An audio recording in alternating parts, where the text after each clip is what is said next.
Good, better, best Bears win in a long time. Unbelievable. That was insane. We got an amazing post-game show coming for you right now. This one's going to be big. Don't go anywhere. Here we go, CHGO. Let's go!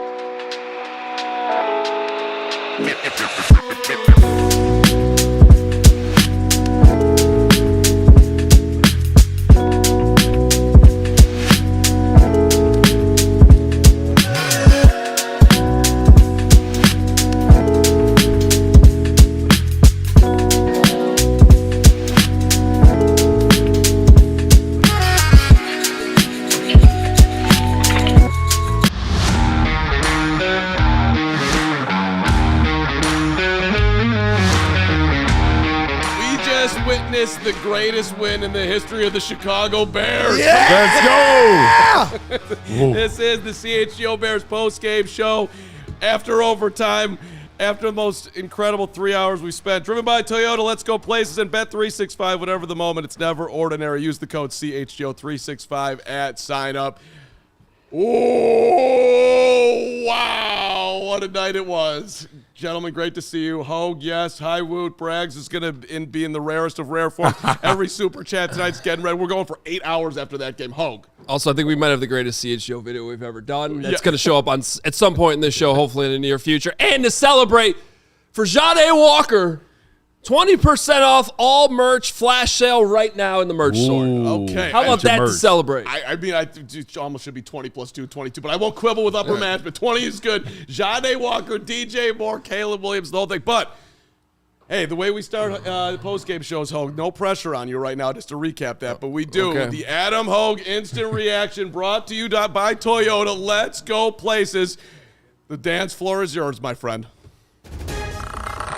I gotta be honest with you. I need to go on a little rant here for a second. I can't wait. Let's go. Guys, 15 years covering this team, and that is the best Bears win I've consumed, watched, covered. And it's not even close, honestly, because it hasn't exactly been a great 15 years. But with what was at stake tonight, and then to have Jordan Love go down in the middle of it, there was just no way we could have been sitting here doing a post-game show talking about another Bears loss to the Packers with Micah Parsons and Jordan Love not playing. There's just that would have – it wouldn't have been the end of the world, but it really would have been hard to swallow with the hype going into this one. And at the end of the day, I don't exactly know how they did it. Amazing face mask, unlikely onside kick. Caleb turns into Superman. What an incredible throw in overtime to DJ Moore. And good for DJ Moore. Man, this guy has just played on losing teams. He's never had the opportunity to be in the spot he's in right now. He's the Bears Man of the Year, Walter Payton Man of the Year. And for him to get that moment and that catch in his career with all the bad quarterbacks and bad teams that he's played on, that was really, really cool to see. What a win for the Bears over the Packers. That was absolutely unbelievable. The way they started the game, right? They force Green Bay. They get off the field in a good defensive stop. Then they drive all the way down the field, right? They get in the goal line. It's 4th and 1. They have the errant snap to Monangai. Then all goes to hell. We're going back and forth. Green Bay keeps scoring. We're down 16-6 at one point in the fourth quarter. But the fight from them, from Ben Johnson, what he did, game planning, play calling, Caleb, some of his throws, defense with Dennis Allen, getting the takeaway on the goal line of Josh Jacobs, being able to get the ball back to the defense. It was just an unbelievable fight across the board. Was it pretty? Hell no. But they kept fighting. They got the W, and that was one of the most exciting games. I mean, think about how many times we shook hands, jumped, chest bump, the whole bit. That was unbelievable. That was a lot of fun. So, Briggs, I want you to go last here because you can just dive in. So, it's funny that what you were saying, Hoge, like, we couldn't be sitting here. I was fully prepared. I was like, well, listen, if them fighting for the playoffs in the last 2 weeks of the season, being a playoff team, and this year that's totally fine. I had that take ready to roll that this is not, it sucks right now, but like, hey, this is still a phenomenal year for them, to be in a position to win 11, 12 games the last 2. I had that thing dialed up. The Bears you just have to have so much appreciation for a team that was where they were at last year to start 0-2 and all of a sudden become this team that wins games in the clutch, starting with the Raiders game and building on it to the point that you can come back from down 10 to your rival. Matt LaFleur is 12-1 against you. You haven't beaten the Packers in seemingly 5 decades. To come back and do that, to get an onside kick, Jahdae Walker out of nowhere in the corner of the end zone.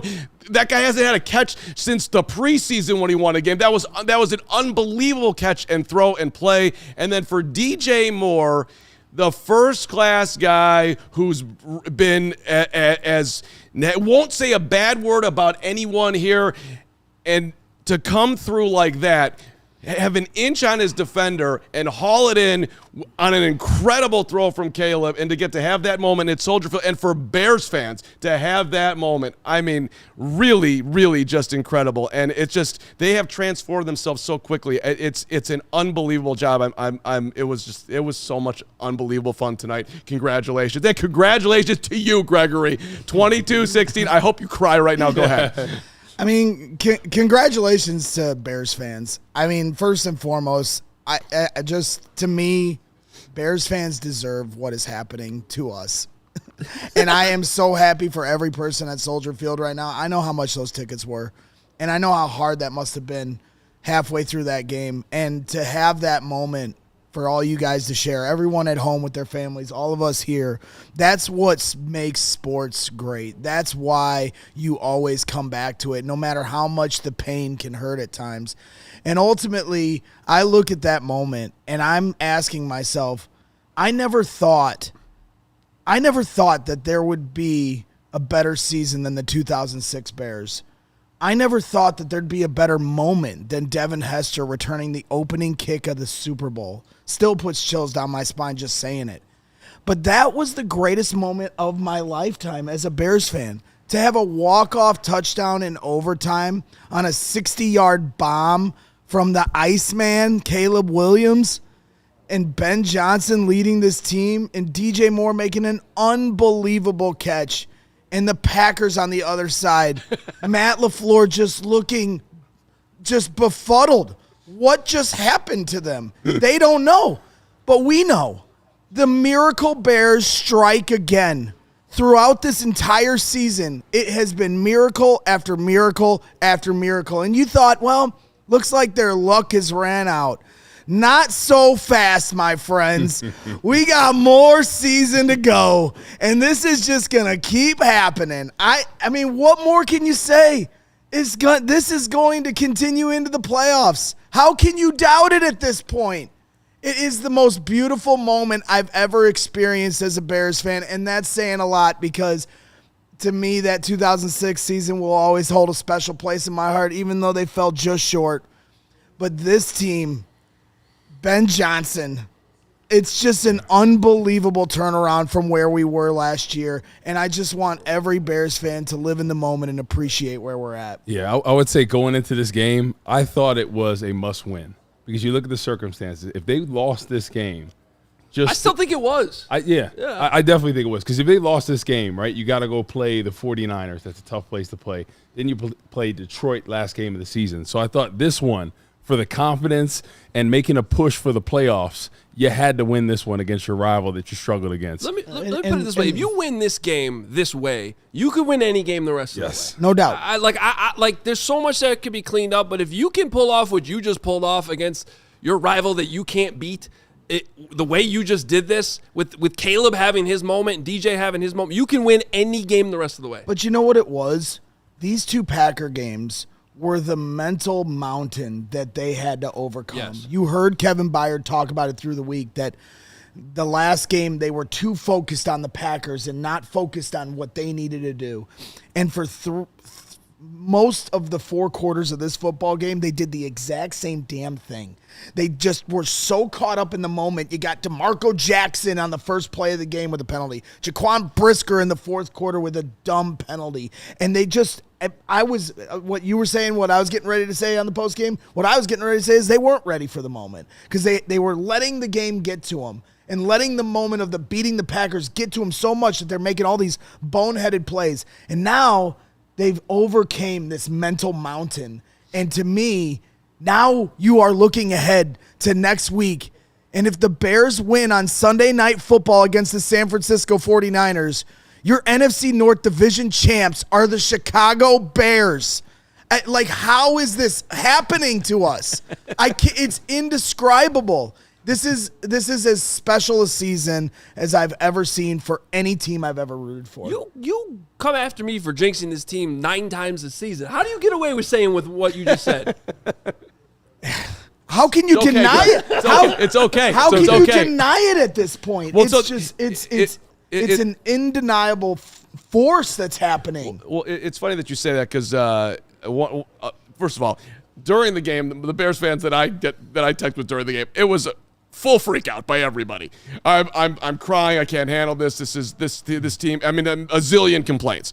And now I'm getting the text, which I think is a great one. Like, and it's not the same, but like in the Bulls' ascension, when Jordan hit the shot against Cleveland, like Michael would have said at that point, you're either with us or you're not. Now that was a longer thing, and it's only a Caleb, but this is sort of there's kind of a are you with us or you're not at this point? Because it's an inflection point right now with what they just hit. That's why though this is the biggest win that I've seen in 15 years because of the show we would have been doing had it gone the other way. Correct. Like because I would all of us would have been doing that. It would have been just another gut-wrenching loss to your rival in a way that was like even more insulting because their 2 best players weren't playing. I wouldn't even call it gut-wrenching. I would have called it like I was thinking about 2019 when they lost 10-3. It had that level of feel. Like it was and at one point it was 13-3. Right. I mean, it was just like they just didn't show up. And I was like, oh no, this is that season again. I worried if they lost this game, the confidence going to next week and then the last week, you would have had a hangover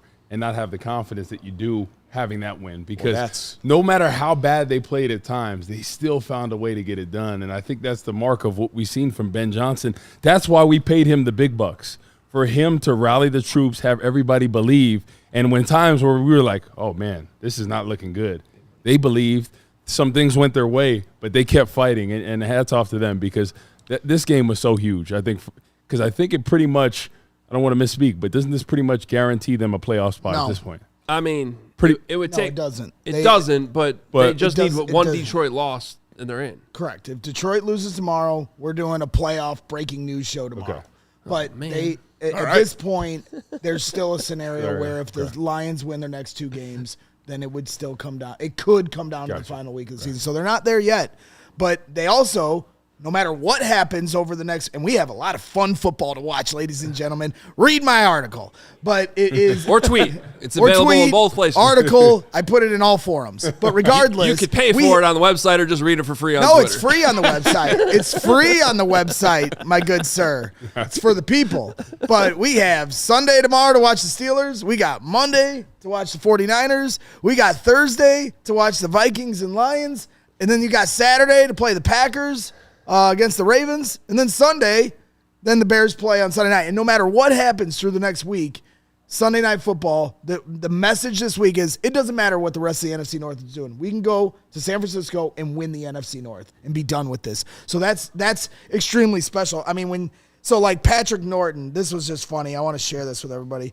Patrick Norton asks us for our instant reactions. And he asked him like halfway through the 4th quarter of every game because we have to get ahead of this stuff. And this is what I had said. Undisciplined, outplayed, outcoached, pathetic, embarrassing, unbelievably disappointing. The Bears were not ready for this moment, plain and simple. Well, I wasn't ready for what we've seen all year, clearly. I mean, all of that stuff can be true, but the one thing they weren't out-willed. The Bears just will themselves to victory. They've done it all year. And it did look bleak, and I don't blame anyone, including myself, for not believing at the end, because that makes it even more special. Because then this just keeps it's like lightning striking over and over. It's unbelievable. Hey, we well put. We've got over nearly 10,000 people watching, so So this is awesome. So this is a new record for us. We appreciate it greatly. If you're new to the channel, hit the like button, hit the subscribe button. We do Bear shows, 13 of them a week, Monday through Friday, 1 o'clock on this show. We should have over 1,000 likes already on this show right now. Hit that like button, and if you're new here for the first time, hit subscribe. Hit the like button for Jahdae. Hit the like button for DJ. Hit the like button for Caleb. Hit the like button for Ben Johnson. Hit the like. Somebody on defense and somebody. Yes, go ahead. And also, we have a flash sale to celebrate this moment on our store.allcitynetwork.com for our merchandise. 20% off right now, anything on our website. If you guys want to get the Good, Better, Best shirt, we just dropped about a week ago. People are already starting to get it in the mail. I got it. Carm's rocking it right now. So make sure you head over. It's a 20% off flash sale for everyone to celebrate this really special moment for all Bears And fans. the likes just doubled. More than You guys doubled are awesome. that fast, just like that, up to over 1,600. So thank you very much. And we want to make sure that we're taking care of you during the show. A ton of super chats, too. Let's before do 5 big money super chats in the next 5 seconds. People But are go ahead. asking for it in the chat, and it should be said in this A block before we get to Caleb talk here in B block. Cairo Santos kept them alive. Oh, no, we have a whole segment. Cairo- No, time out. Stop talking. We have a whole segment where you're going to apologize to Cairo for 15 Fine, straight but minutes. it needed to be So said. you're going to here. hold that. We talked about all this other stuff. The $300 super chat is more important. Well, it's not more important than your apology that you're going to give later on the show, but it's pretty big. Bears Pigeons. I thought, you know what? I thought the Pigeons didn't show up tonight, and I was very disappointed. Well, that's because they were blown off the lake with the wind and everything They else. did what now? Whoa, All right, a $300 super chat from Bears Pigeons. My mama taught me when you lose, you keep your chin up. When you win, you help your opponent up off the mat and shake hands. But my daddy taught me Green Bay sucks. So suck on it, Packer fans. FGB, FGB, FGB. Greg, it's okay to cry. I am. Now let's go Steelers. A Sunday of stress-free football awaits. Are you There Bears is some Pigeons? cruel, twisted thing that we now have to root for Aaron Rodgers tomorrow. Yeah, that is weird. But I don't think it's cruel at all. Have at. Go beat the Lions, buddy. Don't care. You left Soldier Field a loser. Who's next up on the big money super chats here? Can we get the regulator in here? I almost cried on the onside kick. Almost cried on the Jahdae Walker. I couldn't cry when they scored the touchdown to DJ Moore. That was such an awesome We have your moment. reaction to Your that reaction is and how you were legendary. basically And- asking Ben Johnson to be fired right before the play. Yeah. And have the my- fact that Hoge had the presence of mind to video himself videoing you in that moment is one of the Well, greatest. it was lucky, is what it was. Well, no, because but- I had no idea when I was starting that video that the game was about to end. Right, but the point is that you turned it on. What's You funny got is it I done. have no idea what you're talking about. That's good. That's good. awesome. It's That great. makes it even better. You'll like this one. All right, K. Craigulator. 3, time for the 2, 1. Craigulator. It's time for the Craigulator. It's time for the Craigulator. Craigulator, you have been incredible supporting us. $100 from the Craigulator. This game, He's Incredulator. man, tenacity and resilience. The cheese has melted, and the North is ours. Bear the F down. CHGO. Craigulator, we appreciate your support, man. And what did we call this grilled cheese? I was hearing you guys talking about something that you were doing over there. What'd you say? Yeah, You playing around with it? Sarah's putting grilled cheese on the thumbnail for the Brick by Brick after show that will Nice. be after this show with Lance Briggs and Jerry Azumah. So those of you that are new to the program, we got 2 post-game shows after every game, including tonight at 1 a.m. when me, Briggs, and Azumah are just going to drink for an hour Oh, God. and celebrate this win. And They're- I'm gonna they're already sleep- starting it off and over I'm gonna there. sleep in the studio And tonight. they're coming on in about 20 minutes for our players only segment. Brawl Sack, let's get you in here. $100 from the Brawl Sack. Toyota Big Money Super. Toyota Big Money Super. Thank you, Hoge. Chicago Pope Quesarito is back. Caleb Bauman OT. This is Destiny. End of story. And that's the beautiful destiny. thing about Brawl Sack. Taco Bell. And if they want to be a sponsor to the show, continue to sing their praises. But like when I go home tonight, what's going to be open? Taco Bell. And you can depend on Taco Bell, just like you can depend on the Chicago Bears to pull miracles at the end of You're every still game. hungry after all that I will small shovel? $30 order. It doesn't matter if That's I'm it? hungry. See, the thing about fat people, Woot, is when we're hungry, we don't have to be hungry to eat. We eat through emotion. And for me right now, my emotion is happy, so that means about $35 of happiness from Taco Bell. Congratulations. Cheers. Yeah. All right. All right. We got a million more Super Chats, but let's get to the quarterback conversation. We'll talk about Caleb on a whole nother level in our, what do we call it now?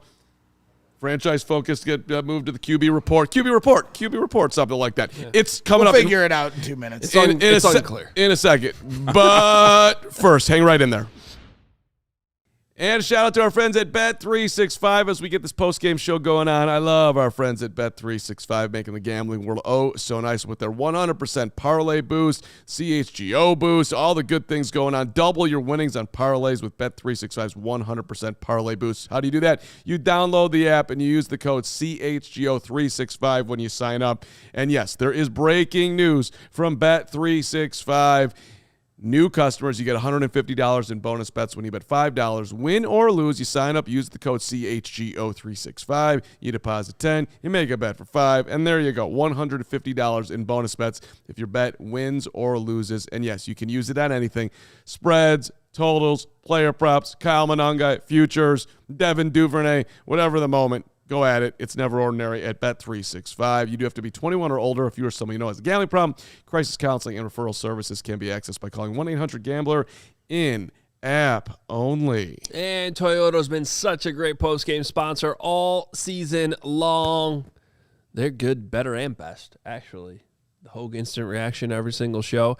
And to reward, well, you get the reward out of this because Toyotathon is on right now. And you can get your Toyota while the getting is good. Is the getting going to get better? Is it going to get best? We're going to find out. The best is in front of us. Just know that, period. Okay. All right, well, you can score value on the versatile RAV4, so America's #1 selling vehicle. Ride with Tacoma, our rugged weekend warrior, or you can hit the road with Camrys, available all-wheel drive. Camry's got some power now. Oh, yeah? You know the Toyota NASCARs, those are Camrys. I did not know that. Yeah. So that's amazing. Yeah, they sneak up on you, those Camrys. Red hot savings are ready for you at Toyotathon. Go check it out now. Find your local Toyota dealer. They're everywhere. You just start driving down the street. You're going to find a Toyota dealer. Toyota, let's go places. All right, to the franchise focus, to the QB report, to the man of the hour. There he is. Let's look at the numbers here. Caleb Williams with the throw to win it, the walk-off, 19 for 34, 250 passing yards, a couple of touchdowns, no interceptions, and the Iceman is on a whole nother level after tonight. I mean, he turned into the Iceman again because, I mean, if we were doing the other show we keep talking about, we'd be talking about that intentional grounding. That was an absolute killer that backed him up. You know, it gets to the end of the game, though, and he goes Iceman on us again, and that throw, I mean, I just can't. I mean, there was a number of really clutch throws and good reads to as soon as they didn't score a touchdown until the final minute of the game, guys, and they won. Crazy. They scored 22 points. Like, isn't that insane to think about? Yeah. But it's because, like, I don't know, I guess we can just fast forward to the end and just let Caleb Williams play from that point. Because how many times does he need to show you that he could do this? Yeah. It's incredible. Yeah, I think his clutch factor is something to commend. I know it's not perfect at times. This is his second year playing in the NFL. He's figuring things out, right? It's not always perfect. But when the game's on the line, he makes these clutch throws, right? He had that read to Walker in the end zone that he put it right on the money. Walker makes a great catch. And then the one to DJ, you kind of knew that play action. He wound up, threw it in the end zone right on the money. DJ makes a great throw. But to clutch the game like that is huge. And I think he continues to get better. It's never perfect in this league. You look at Patrick Mahomes, you look at Josh Allen. They have games where they start out, you're like, what the heck are they doing? But the one factor they all have is that clutch gene.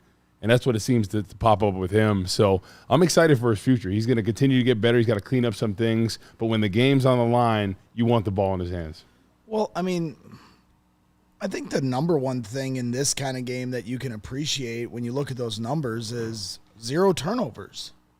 Again, you know, he does this a lot where he protects the football, and there's times where we get frustrated. He's throwing it out of bounds or the intentional grounding, but you know what he's not doing? He's not giving it to the other team. And so in a game like this where your margin of error is razor thin, you can't have a turnover. The Packers did. And that's something that's a part of what flipped this game on its head. And so, you know, and then, of course, we all understand what happened at the end. I mean, yeah, the intentional grounding, sure.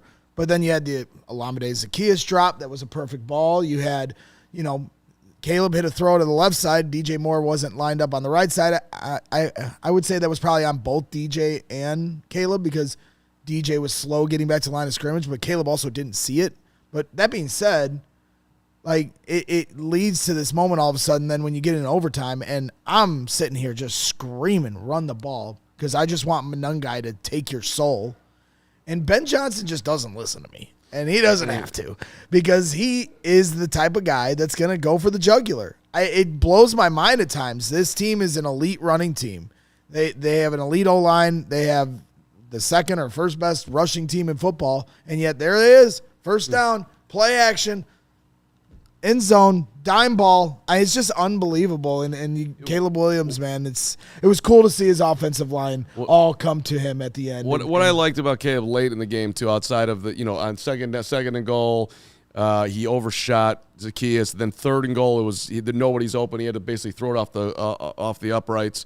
To hit Jahdae after on fourth, I mean that's just you got to have a lot of guts. And also he used his legs late, which he had run. I was looking at it earlier because I was getting a lot of texts. Like, he needs to run the ball. And you look at it, he had run once for 9 yards. He ends up with 3 rushes for 30 yards. I thought he was moving around a little bit more late. Can we have a moment of silence for that idiotic radio show in Milwaukee that kept trying to dunk on Caleb all week? Yeah. My guy Ben Bruss, one of my favorite Badgers, with just a horrendous take on why Ben Johnson uses play action and booted Caleb as much as he did against Micah Parsons being the reason. And you saw tonight he wasn't playing, and now they didn't do that. And then, play action, dagger at the end.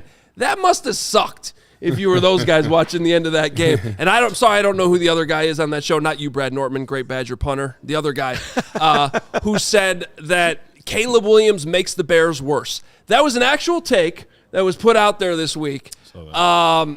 Well, okay.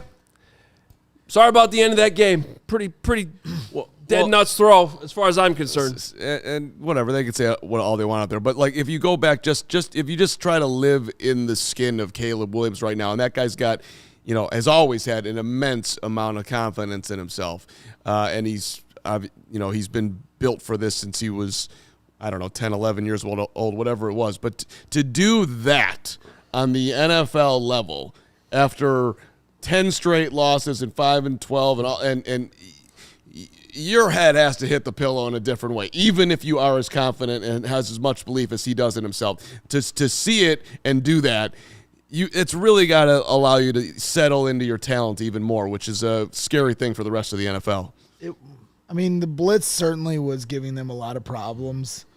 And Jeff Hafley, get him out of this division. We talk about Brian Flores. I think an AFC team should definitely hire him. Yeah, get him out of here. Because he did an incredible job here tonight with the blitz and really bothering them. I was a little surprised. I understand you have Luther Burden and Rome Odunze out, so you're putting a lot of 2 tight end formations out there.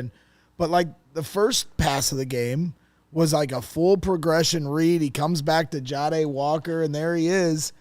And then the last play of regulation is to Jahdae Walker for a touchdown. And all of us at some point during the week brought it up. Saw a lot of people on social media, like Bears fans, that are dialed into it, like, hey, don't sleep on Jahdae Walker. And, I'll tell you what, that's just another compliment. Like, they can't have too much chemistry in terms of reps during practice or during the week of game prep to be able to have those kind of moments in this game. It's just another guy. It doesn't matter who it is, whether it's Josh Blackwell or Jake Moody, who's on the Commanders now, or who. It's just one player after another gets to kind of be the hero of the moment. And it was a pretty good pass from Caleb Williams to the corner. It was an amazing catch from Jahdae Walker to tie the game. It was an incredible play. And that guy's like the most easy dude ever to root for. Undrafted. Texas A&M was a hero in the locker room there. Was not supposed to make the team. Bears put him on the 53 because they didn't want to lose him after he had such an incredible preseason. And then for him to come and pay off when you're missing Rome and you're missing Luther and you needed him. I mean, I don't know if you can talk to like how hard that is for somebody who's not been playing all year to be able to step up and do that. Yeah, especially in like an offensive scheme, how complicated Ben Johnson's offense is, to know exactly where he's going, to be in the right place at the right time, make a huge play in there. And we talked about it. When your number and your opportunity comes up, you have to take advantage of it. And I think he did. And I think he's going to earn some trust, not only with Caleb, but the rest of the team and Ben Johnson. We have Jahdae Walker in the locker room speaking with reporters shortly after this Bears win over the Packers. Jahdae, walk us through that touchdown. Well, before the play, OZ was like about to get it. And I saw the corners talking, they was trying to like in and out. So I went vertical, and I saw both of them go to OZ. So I ran straight to the back pylon, Caleb for a great ball. Are you at all surprised that you made the first reception of the game for the Bears and the final reception of the game for the Bears? Not really surprised. I'm just trying to be ready with my number call for real. What are you thinking when you get that wide open and you know there's a ball coming? It's kind of like routes on air, like by myself, just looking in, just make a routine catch for real. What's it mean to have been obviously in the locker room all year long, and then finally you get your number called and you make the biggest play of the game? Declan, L, Robbie, everybody, they always tell me, like, be ready. You one play away from 50 snaps. I just try to be ready and control what I control for real. I think you've seen this team do this before. Come back from the high ground. This one just seems a little bit bigger in this moment. What are the emotions for you? And this team, what were they like after that one? We was turned. I just thank God for real. That's all I've been praying in the silence. Every drive, just praying like, come on, be. So I kept praying. I just kept praying. Jahdae, what was your perspective on the onside kick? I was on the bench, and I saw Cairo, because we practiced it a lot.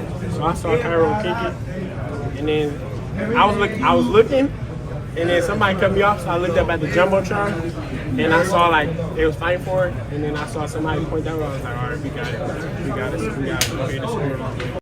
So that's Jahdae Walker. We apologize for not perfect audio, but I So really you can feel the energy in the locker room. and I don't know if those sunglasses were from Sunnyside, but they should be from Sunnyside. That was an amazing look by Jahdae right there. That's Sunnyside. Shady Rays. I'm sorry. Sunnyside. Oh, how much Sunnyside have you had tonight there, buddy? Our favorite dispensary, but yeah, Shady Rays are sunglasses. Thank you. I'll get it together over here. That is one of the easiest guys to root for in that Bears locker room, which is full of a ton of. I mean, I love the Bears locker room. There's so many great things in there, including Cairo Santos. That is crazy that actually happened.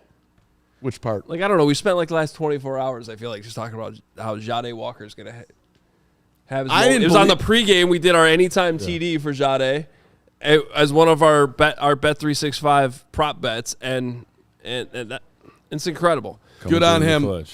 We'll get to our players only in a second, but we have something that you recorded. Let me set this up, and this was honestly just lucky. Because I had no idea the game was going to end when I decided to pick up my phone. But Greg Braggs over here was especially upset that Ben would not just run the ball there in overtime, and he was having a little bit of a meltdown.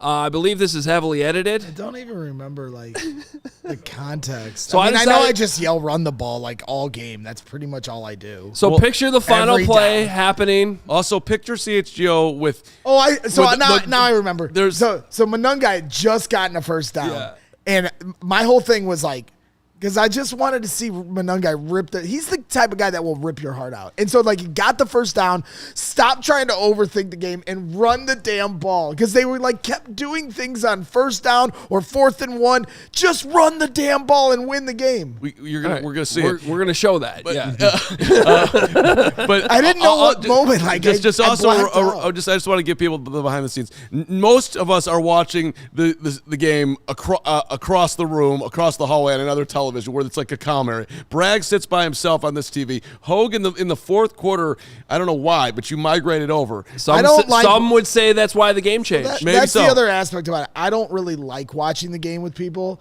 So shout out to Kevin Kadick, because he did a good job of I don't want to watch a game with anybody. I don't care what you have to say. I don't want to hear your jokes. I don't think anything's funny. It's not funny. My life is on the line. I almost died tonight. Get away from me. But like people, I moved to the other side, then people are gravitating towards me. Nobody wants to shut up. But it's fine as long as the Bears start doing good things. And Kevin Kadick, he's got to sit with me the rest of the year. I've decided that. I'm the one who came over and won the game.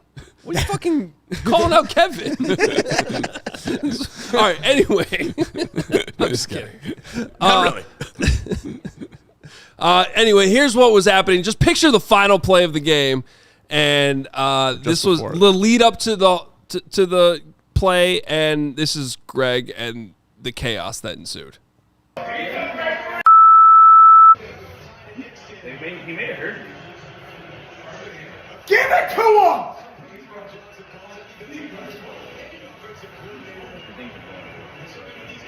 If they don't ball here, so help me God.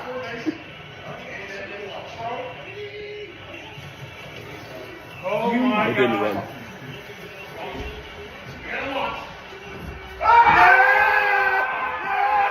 And the Bears won. They didn't run it. They threw it. Bears beat the Packers. What a moment for Greg Braggs that was.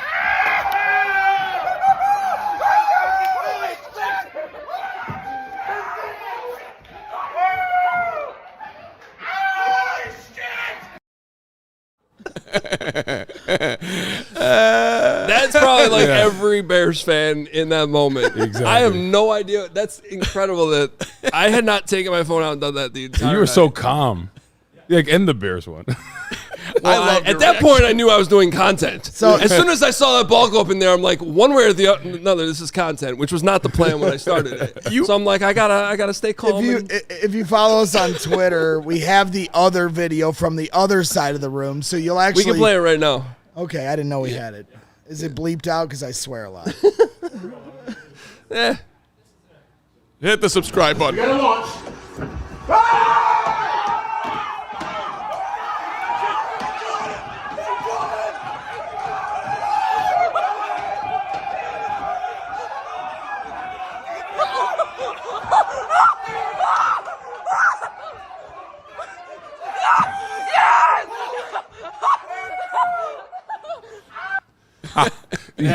The vibes were high, man. We had fun. I gotta tell you, awesome. Woot, you do a great celebration. You really, your celebration is strong.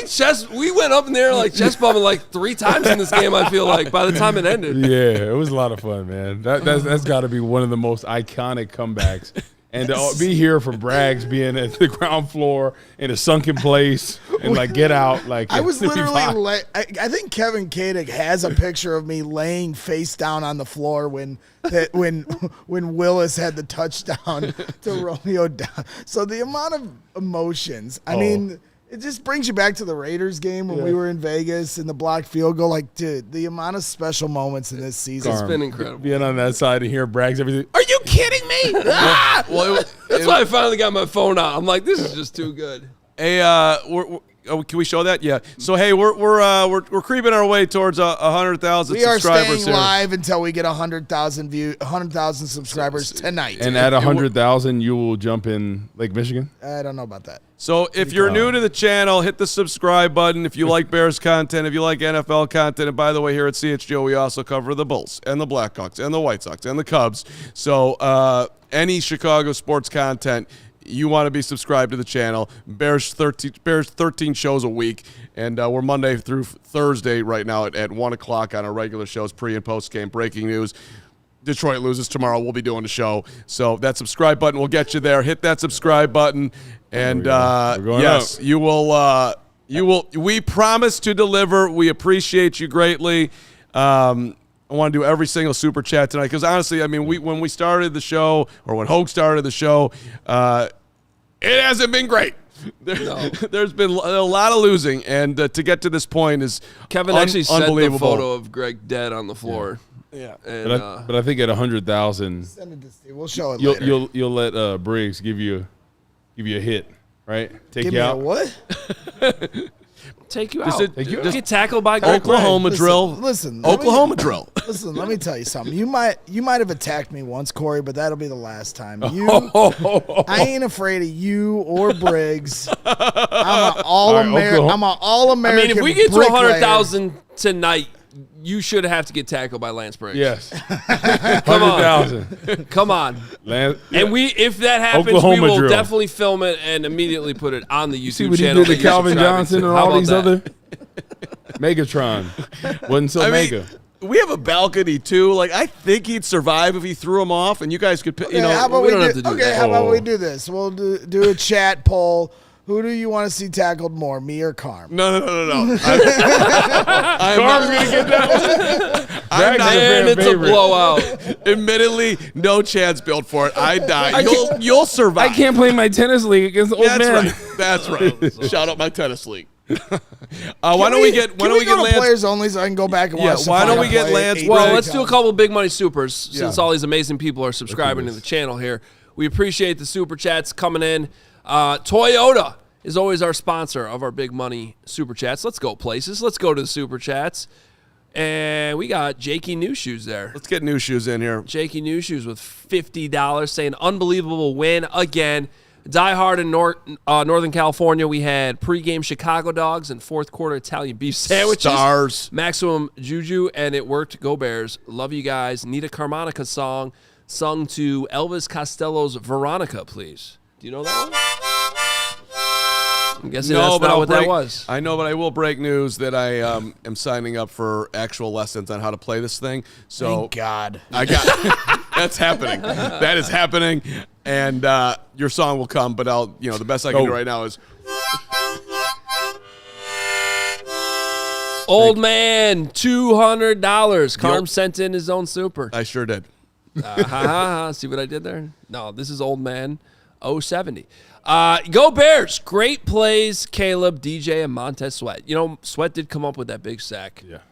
I wanted the ball to come out, but it was a great Big sack. He was Montez no sweat for 98% of that game, and then he came up big. I've never heard that before. I mean, he was in no sweat mode, and then he all of a sudden made an absolutely He huge has play. like close to 10 sacks. I know. Believe it or not. I know. Yeah. I know. By the way, breaking news: Kevin Warren just released a letter saying that the crowd was so loud at the end of this game that they could hear the crowd in Northwest Indiana. Oh, no.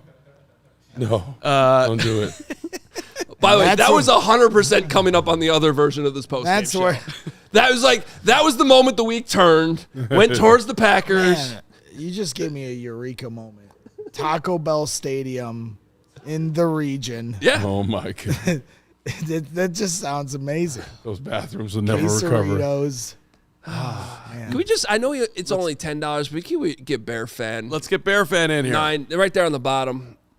Just Good just- effort, Bear Fan. If you put that in there that many times, we're going to Brad. shout you out. Green Bay sucks. Green Bay sucks. Green Bay sucks. No one's joining me. And It's just sad. I mean, Green Bay sucks. Green Bay. we went over this last year at the end of last year before the fight. I've retired that from my vernacular. Why?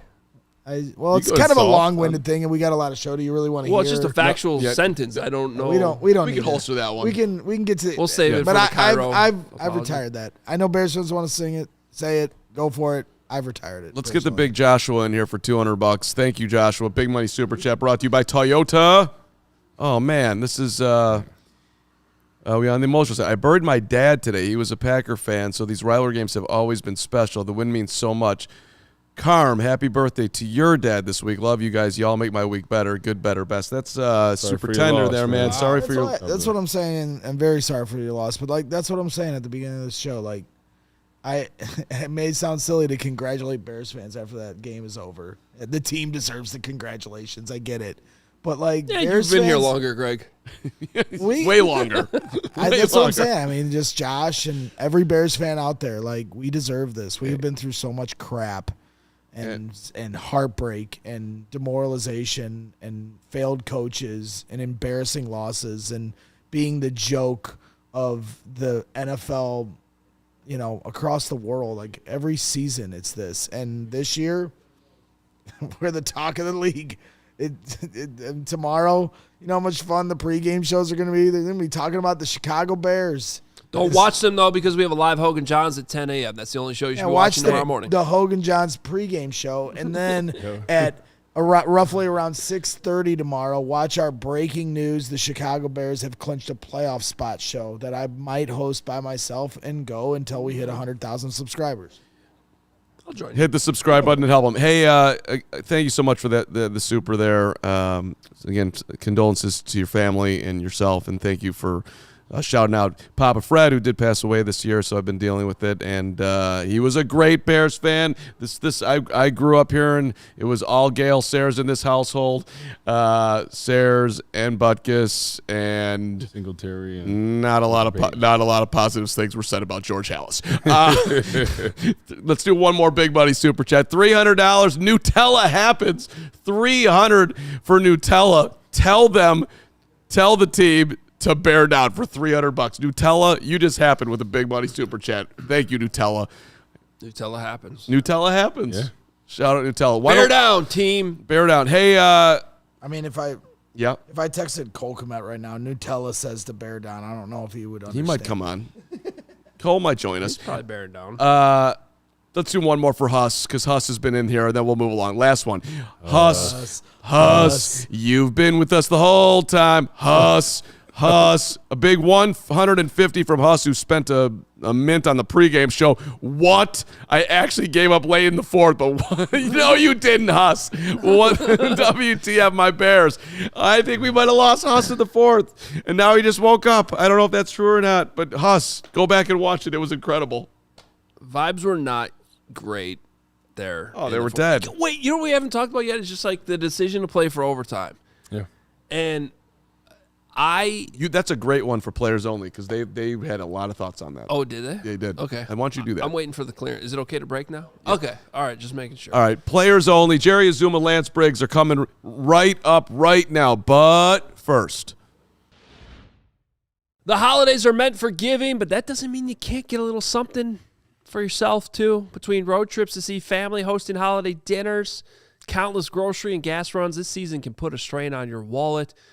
This is why you need the free Upside app, because it helps you earn extra cash back on things you're already doing, like filling up at the pump. I feel like I did that 3 times already this weekend. Grabbing dinner on the go, or making one more trip to the grocery store. With Upside, you're keeping more in your pocket during the season. You spend the most, and yes, it's cash back. Over $1 billion given back to users so far. There's over 100,000 gas stations, grocery stores, and restaurants on the Upside app. Earning that cash back is always just around the corner. People can earn 3 times more cash back with Upside than any other product. Upside is giving back $1 billion to its users. To find out how much you could earn, download the free Upside app and use promo code CHGO to get an extra 25 cents back for every gallon on your first tank of gas. That's an extra 25 cents back for every gallon on your first tank of gas using promo code CHGO. And shout out to our friends at Game Day Men's Health. I don't know what you were doing on your Friday, Hoge, outside of Hoge and Jahns. I was watching the Badgers lose to Villanova. Yeah, well, you would have had more fun if you were with me at the Game Day Men's Health Park Ridge office, where, that's right, I was lying on my stomach with some gel on my calf and Achilles, and they were like shock waving all the old Carman injuries out of me, and it felt amazing.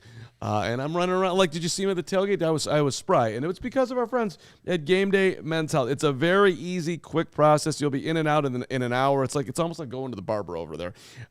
Personal care, family, locally owned clinics.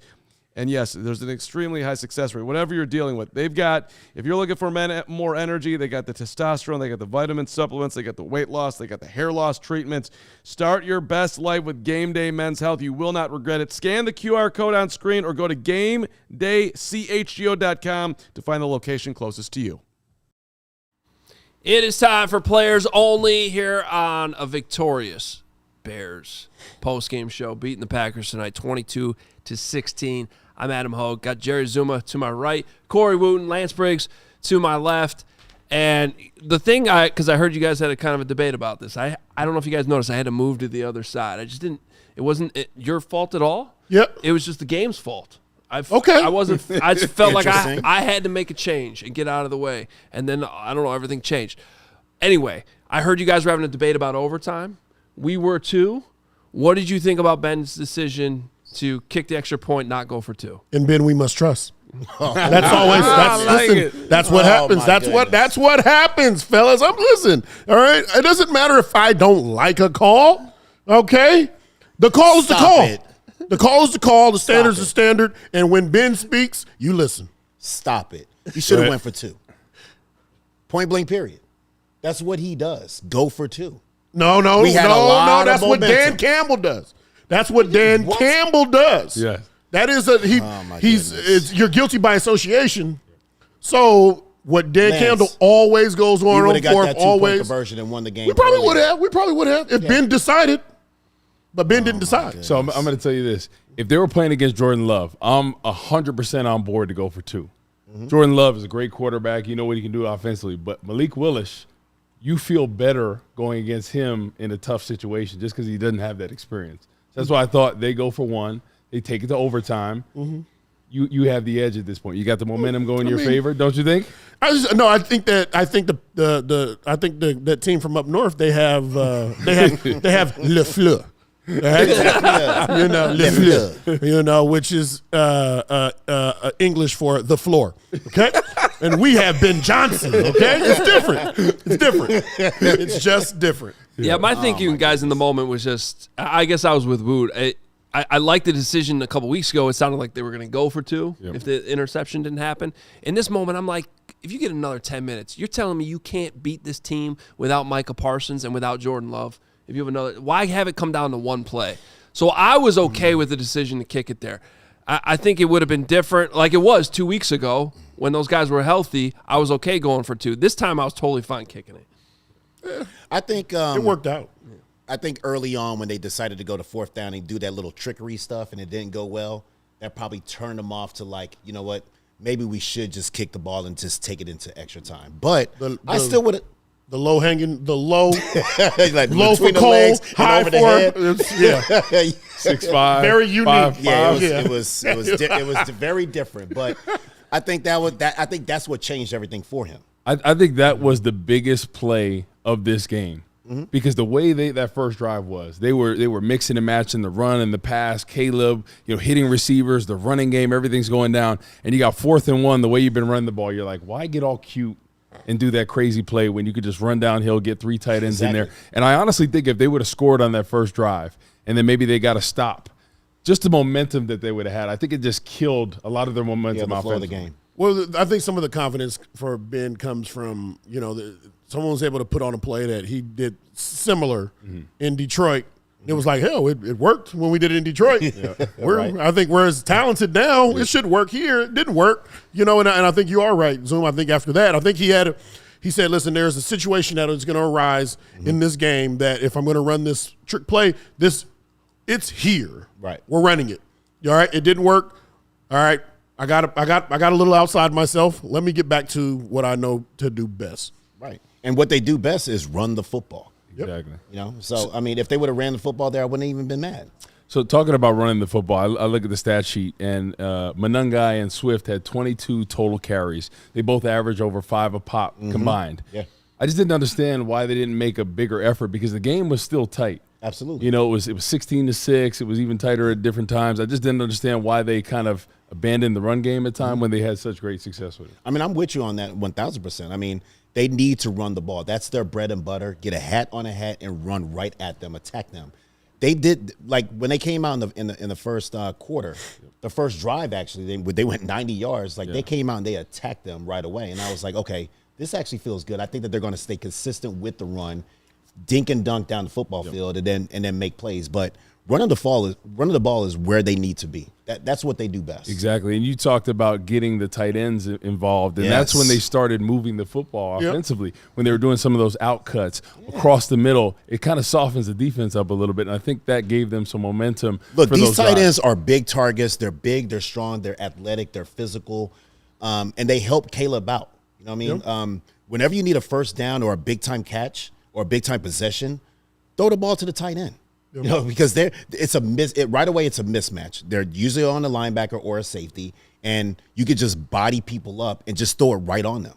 There are some ways that we haven't yet seen them use tight ends yet. And when I'm saying that, I'm talking about catch the ball, boom, the matchup, throw a jump ball right now, and this is down the middle. Attack too high down the middle of the field. Down the middle of the football field. Let them go up and get it. The push off, button hook, push off in space. It always works. It always works, and referees never call it. Exactly. They still have. We haven't seen that, and I know that's something that can be in any offensive coordinator's pocket. And so, as a defender, when you were going against some of the league's best tight ends, was that a tough matchup? Like some of these guys that are 6'5", they could run like gazelles. Talk about how that is matching up against guys like a Loveland. I'll talk about Jimmy Graham or Jermichael Finley, who played for the Packers. They were really good. I mean, Jimmy Graham was a great jump ball guy, and Drew Brees trusted him. Yep. So if there were any pressure, if there was anything going on, he would just throw it up. Yep. He'd throw it up, and the percentage of Jimmy Graham going up and getting it was extremely high. Basketball player. Yeah, extremely high, and Jermichael was a back shoulder fade guy. He'd get on the edge, and Aaron would just throw it to him. He'd throw it to him, he'd either throw it up or he'd throw a back shoulder fade, or, in short yardage situations, or if we got near the end zone, Jimmy would push off, turn around, and the ball's already there. Right there. As soon as he turns around, the ball's right in that pocket. So there's unique ways you can use the tight ends. And on the defensive side, I was going to say about just some of the run gap issues. That's something we were talking about during the game, especially up front, right, with the front seven. At times, defensive linemen out of their gaps, Grady Jarrett, Jervon Dexter, not in the right gap. They're gashing runs, and sometimes linebackers hitting the hole. Not coming downhill. Yep. Right. Now, I will say, one thing I'll say, I thought Tremaine actually did a decent job of coming downhill against the run. There were times where it looked like he might even been a blitz called. Yep. I did not like the way TJ moved against the run today. I don't think he attacked the line of scrimmage, and because of that, he was scraping down the line. And when the ball was being tackled, he was about 3 or 4 yards away. And of course, exactly what you were saying. The D line. I think D line struggled a bit against the run, but it was a combination of them and the linebackers. Yep. When I look at the defensive line, so in an attacking style defense, it really does not matter if you get reach as long as you penetrate. Correct. I think the times that they're getting reach, they're peekabooing and trying to go this way. Whatever you're going to do, get off the ball fast, attack the line of scrimmage, and you'll fit off. Like the linebacker will fit off them. As long as you're being decisive about what you're doing, you're causing penetration, you're causing that ball carry to either cut back or stretch it out, you're going to affect the play. There's a lot of peekabooing. Yeah. There was a lot of peekaboo. I saw Tremaine over there peeking in this hole, in this gap right here, and somebody getting into the outside gap. You got to be strong within your gap. You have to be gap sound. And the B gap sound means, listen, I have to trust that when I get into this gap, I'm gonna own this gap because the guy next to me is gonna do his job. Correct. But you can't try to do your job and his job, because when you do that, you screw it up for everybody else. Yeah, it's all about being physical, but also there's physicality situations that happen on the outside as well. Yep. I felt like the receivers, it was routes on air sometimes. Like they were in zone coverage and they let these receivers get off the ball and just get right into the right coverage, and it was just routes on air. It's like, yo, go up there and challenge these guys. Like, be physical with these guys. Get your hands on these guys, reroute these guys, and throw the timing off a little bit. You know that you have trouble with the defensive line getting to the quarterback. So you have to help yourself out by getting your hands on these guys, on these wide receivers. So, Zoom, you think it's more of the scheme or them just being afraid of getting beaten deep? I mean, you have to play the scheme, but at the same time, like, you could play the scheme and be physical at the same time. Exactly. They did take the ball away, and what they did do that was impressive defensively is they stood tall in the red zone many a times, and because of that, because of what they did defensively, it gave the Bears a real chance to go into overtime, a real chance to win the game. Because if they were to fold and allow those 3 points to become 6 or 7, we're not talking. Everybody's disappointed again in Chicago. Exactly. But a lot of times too, like, you see this team and they're having confidence in themselves. Especially in the fourth quarter. Last year was a whole totally different situation. We were like, wait a minute, we don't know. Like, this team is not going to win. We just already know that. But now, even though they were down by like 10 points, I want to say, or something like that, we knew that all they had to do was just get a stop, get the ball back into Caleb's hands. They'll make some things happen, and then plays will naturally start to happen. And that's what they did. Great stuff from all of you guys. And if you're watching and you're like, yeah, that is great stuff, I got good news for you, because if you hit that subscribe button, you get Brick by Brick after show right after this show is done. We're not done with you here, but as soon as we are, our coverage goes through the night. We got Brick by Brick after show coming up. And Lance Briggs is going to join us on Monday's show of CHGO Bears as well. So you always get Briggs on Mondays. So make sure you hit subscribe. Hit that like button for these guys. Our players only segment. Good stuff as always. We got a bunch of sound coming up from the locker room. Ben Johnson, Caleb Williams. I know Cairo Santos talk. Got a lot coming your way. And Adam Jahns is at Soldier Field as well to tell us everything he saw in the locker room. Don't go anywhere. CHGO Bears. We'll be right back, but first.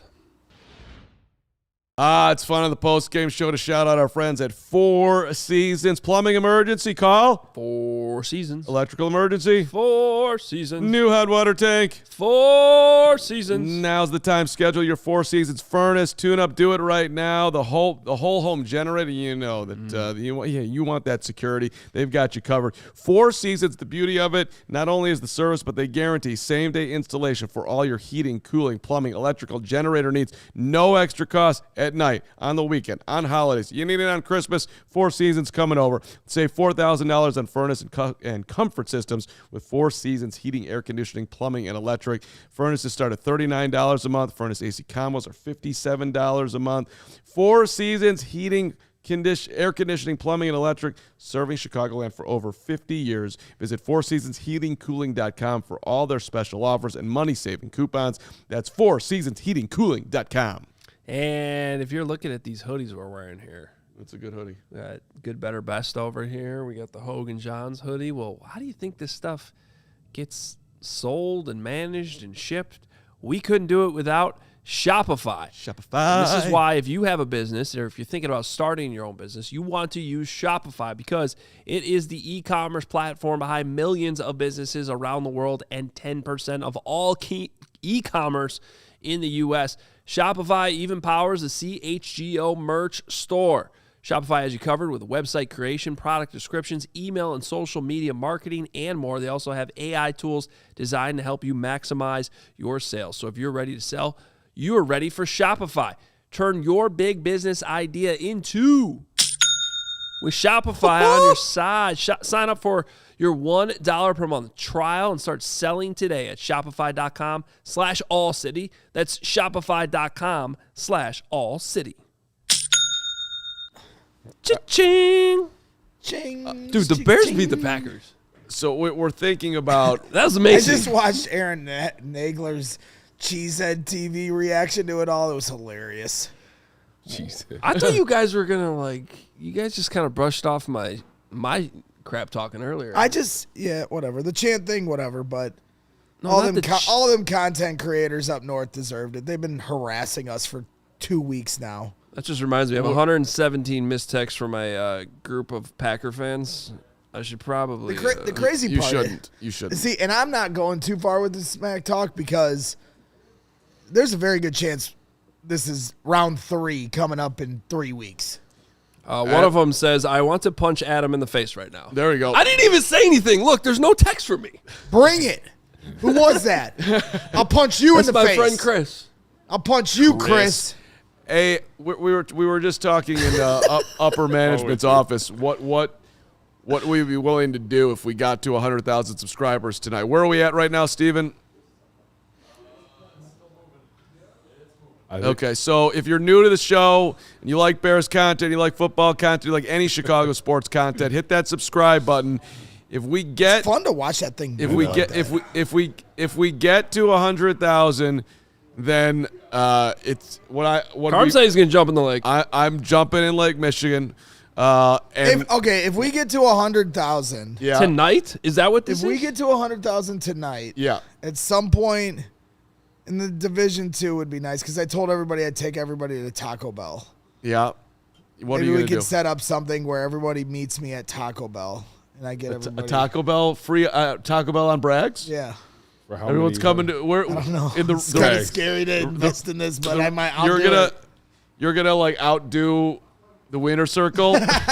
You're gonna stand out and hand out tacos. Yeah. All right. Because if What Taco Bell? Because if there's one enterprise that's really need money, it's Taco Bell. Yeah, he's got the fan support. You know how many people are going to be there? There's going to be 100 people there. I know. Yeah. It's scary to say that live but, on the air, but so I said it. How long was that touchdown throw? We'll It take was like 78 yards. No. It was like 40 something. We'll take suggestions in the chat too. If you got throw I've ever seen. if suggestions in the chat on if we get to 100,000 tonight. Why don't can we play Cairo Santos before we get to bed? Sorry. Can we? Why don't we? I heard Cairo was fantastic. You're going Cairo over Ben Johnson? Well, I think we Let's got do Ben because Cairo's going to play into the other Cairo's segment. Snip, Cairo's snap, video. snap. Let's hear Cairo. Okay. Let's hear Cairo. And then Greg we'll will apologize to Cairo? Yes. Let's Fine. hear from Cairo, who I hear was great. Let's see what he has to say, and then I'll consider an apology. And he was huge tonight. You're going to apologize no matter what he says. Cairo Santos, who kept the Bears in the game tonight. You know, it was tricky because the way I like to put the ball on the tee is kind of laying on the ground and just leaning off the tee. Just that way the ball bounces the way I want. But it was so windy that ball wouldn't even stay. So I kind of had to like let it still and then just get up and basically kick fast. And we've practiced a lot of times in windy situations and I've had to do that same. So good job the guys being set and just waiting for the opportunity and we just needed the ball to take a good bounce and give us a chance. When you watched it skid off tops, I mean, what are you thinking as the pilot? Yeah, I mean, it was a perfect pace to it, bounce, and then it was unpredictable the way it was bouncing. So it was probably the best I've ever hit that kick, because once I hit it, it kind of bounces the way the ball wants to do it, but it just had the perfect pace to it to allow our guys to go in and recover. Describe this team's belief. I mean, there's a lot of ways to describe it, like to win another game like that we come back in a different fashion that we've done already, taking it to overtime and to do it at home, the big stakes. And what I see is just a group of guys that we just know that if we just keep giving each other opportunities, it doesn't matter what happened in the game, how ugly we're playing, mistakes were made, but if we just keep giving each other opportunities, we got ball hawks all over the offense, defense, special teams that want to win the game for us. How are you? Cairo, you are the man. Greg, you have been rude, inconsiderate, wrong, Steven, get mean, the one shot for him. and everything else apology. to Cairo Santos. Cairo Santos, you would not have had the greatest moment of your Bear life without him tonight. And it takes a real man to, own it. So apologize. What do you want to say to Cairo? Cairo Santos. Sometimes I say a lot of really stupid things into this microphone. No. I know, it's a shocker. I'm as shocked as anyone. But one of the stupid things I said was that you can't be trusted.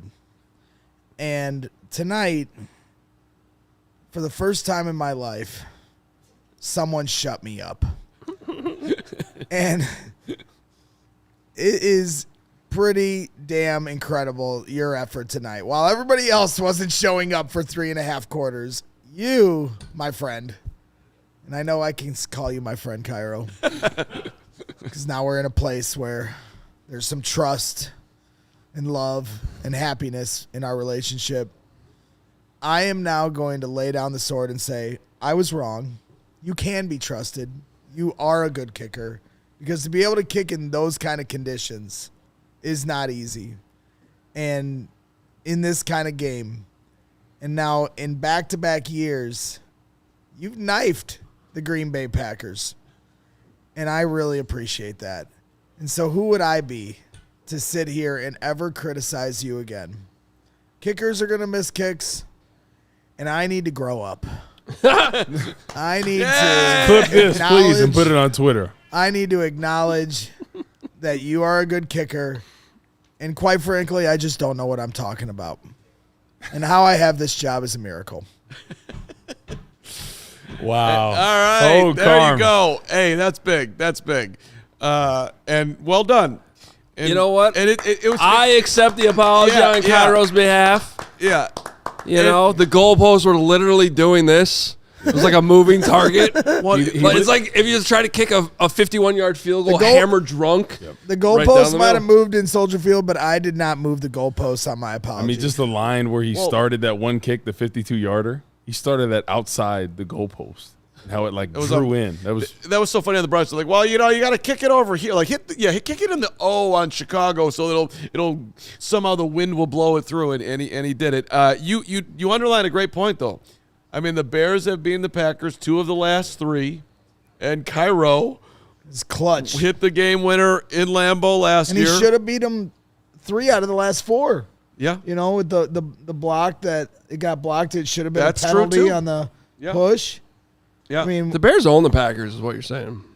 I did not say that. Round 3 is coming up in 3 weeks. 2-1 in 2025. Yeah. But those are facts. Round 3 is coming up in 2026. Yeah. Probably. I think Santos' accuracy is unbelievable. That's never been the question. It's his leg strength. I think that's the one negative about him. But to hit that 52-yarder, which is kind of stretching out to his comfort level, and to be able to do that, he made that by a good portion. So. He played the win perfectly. And when you talk about a guy like Robbie Gould, who Bears fans probably will never stop talking about just because of how much we trusted him and how clutch he was, like that's the one thing about anybody, including myself, talking about replacing a kicker is, well, then that new kicker, it takes them time to figure out Soldier Field because every game is a different animal. And one game you're going to get the snow. The next game you're going to have the wind swirling. One day it's going to go. And so until you've gotten those reps at Soldier Field, you're never.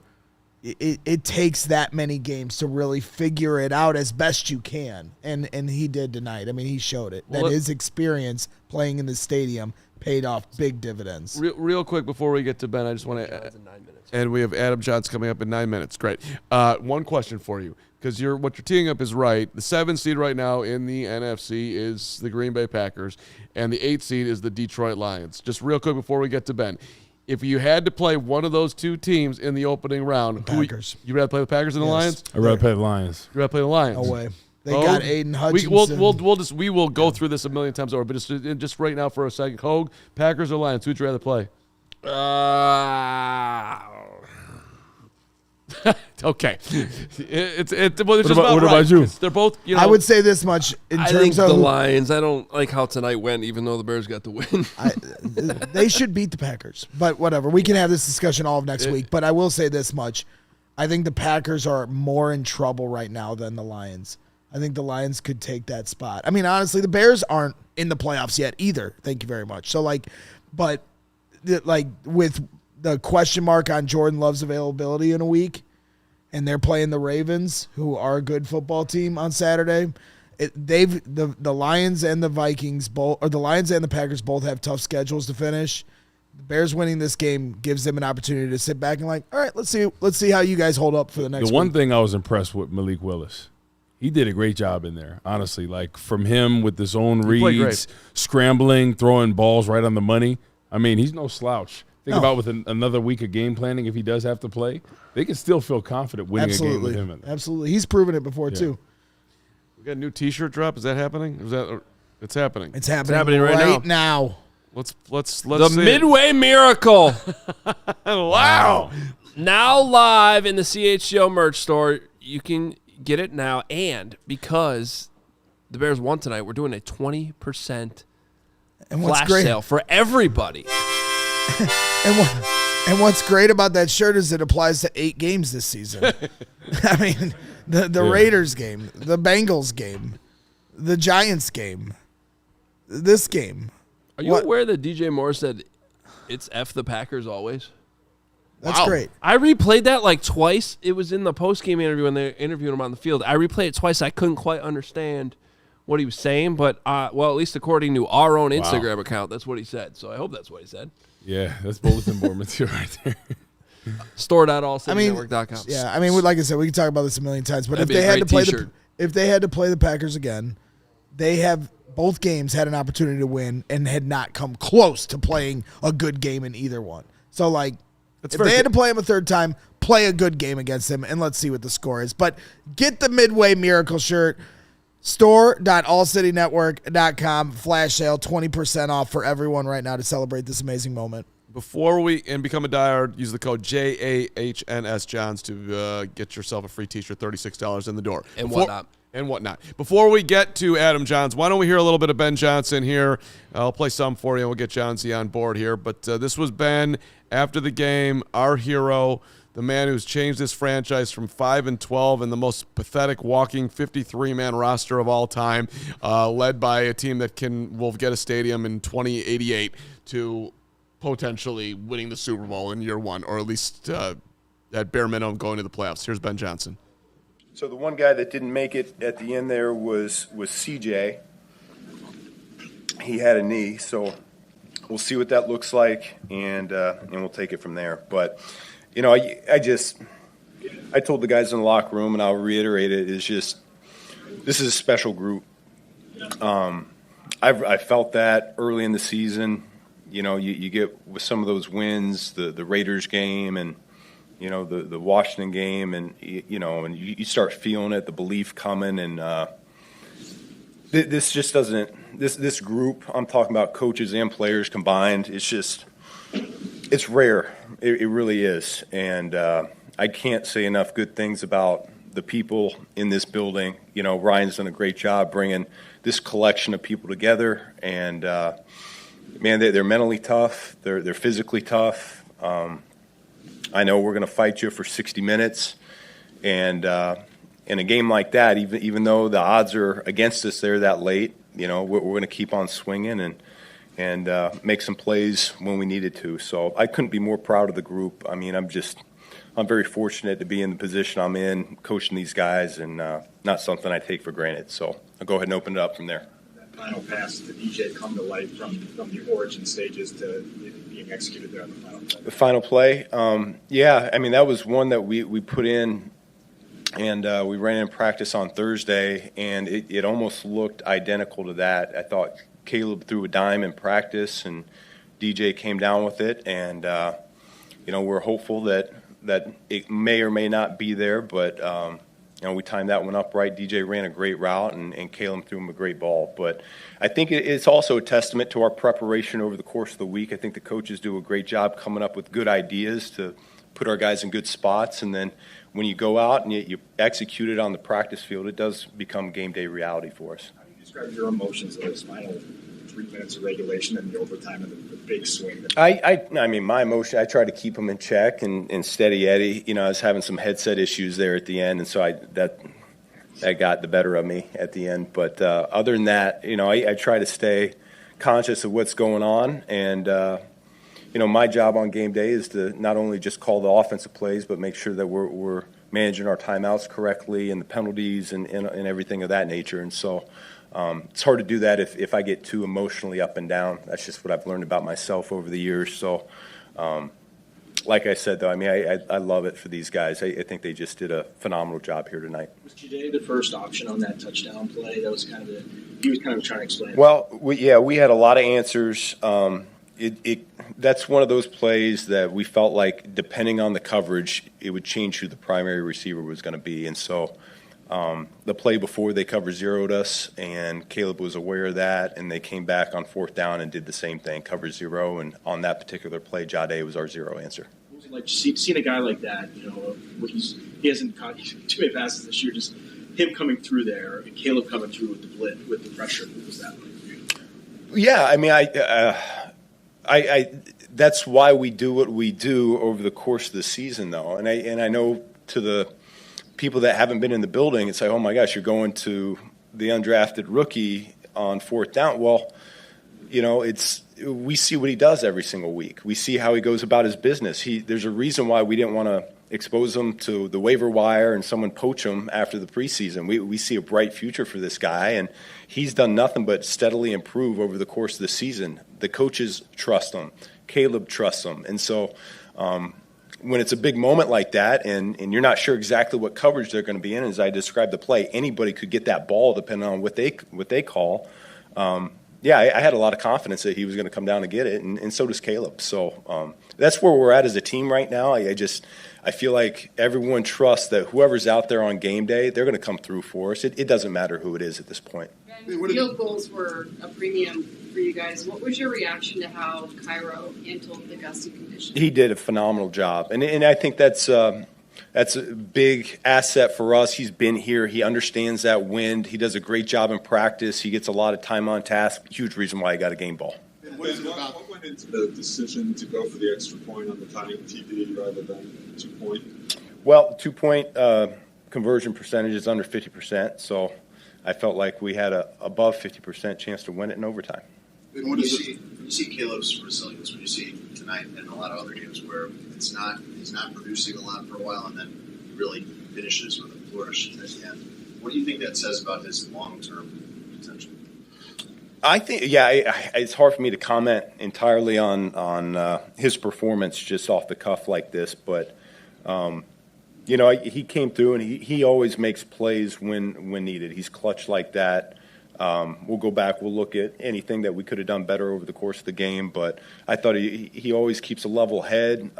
He understands the situation so well. We're down by 2 scores, and hey, we got to score as fast as we can here. Got it. And he's all over it, trying to work as quickly as we can. And I think he gets better every single week, Jason. I think that's something we keep talking about, and I really do think he is playing some of his best football right now of the year. Is it for his development to be in these games, to be in this intense playoff race, and theoretically after this, the playoffs themselves? Yeah, I mean, it's. I think it's good for our entire team. Hey, we got a lot of guys that don't have playoff experience or don't have, meaningful games in December experience, right? I mean, it's when you look at it, and so it's a little bit foreign territory for a number of them.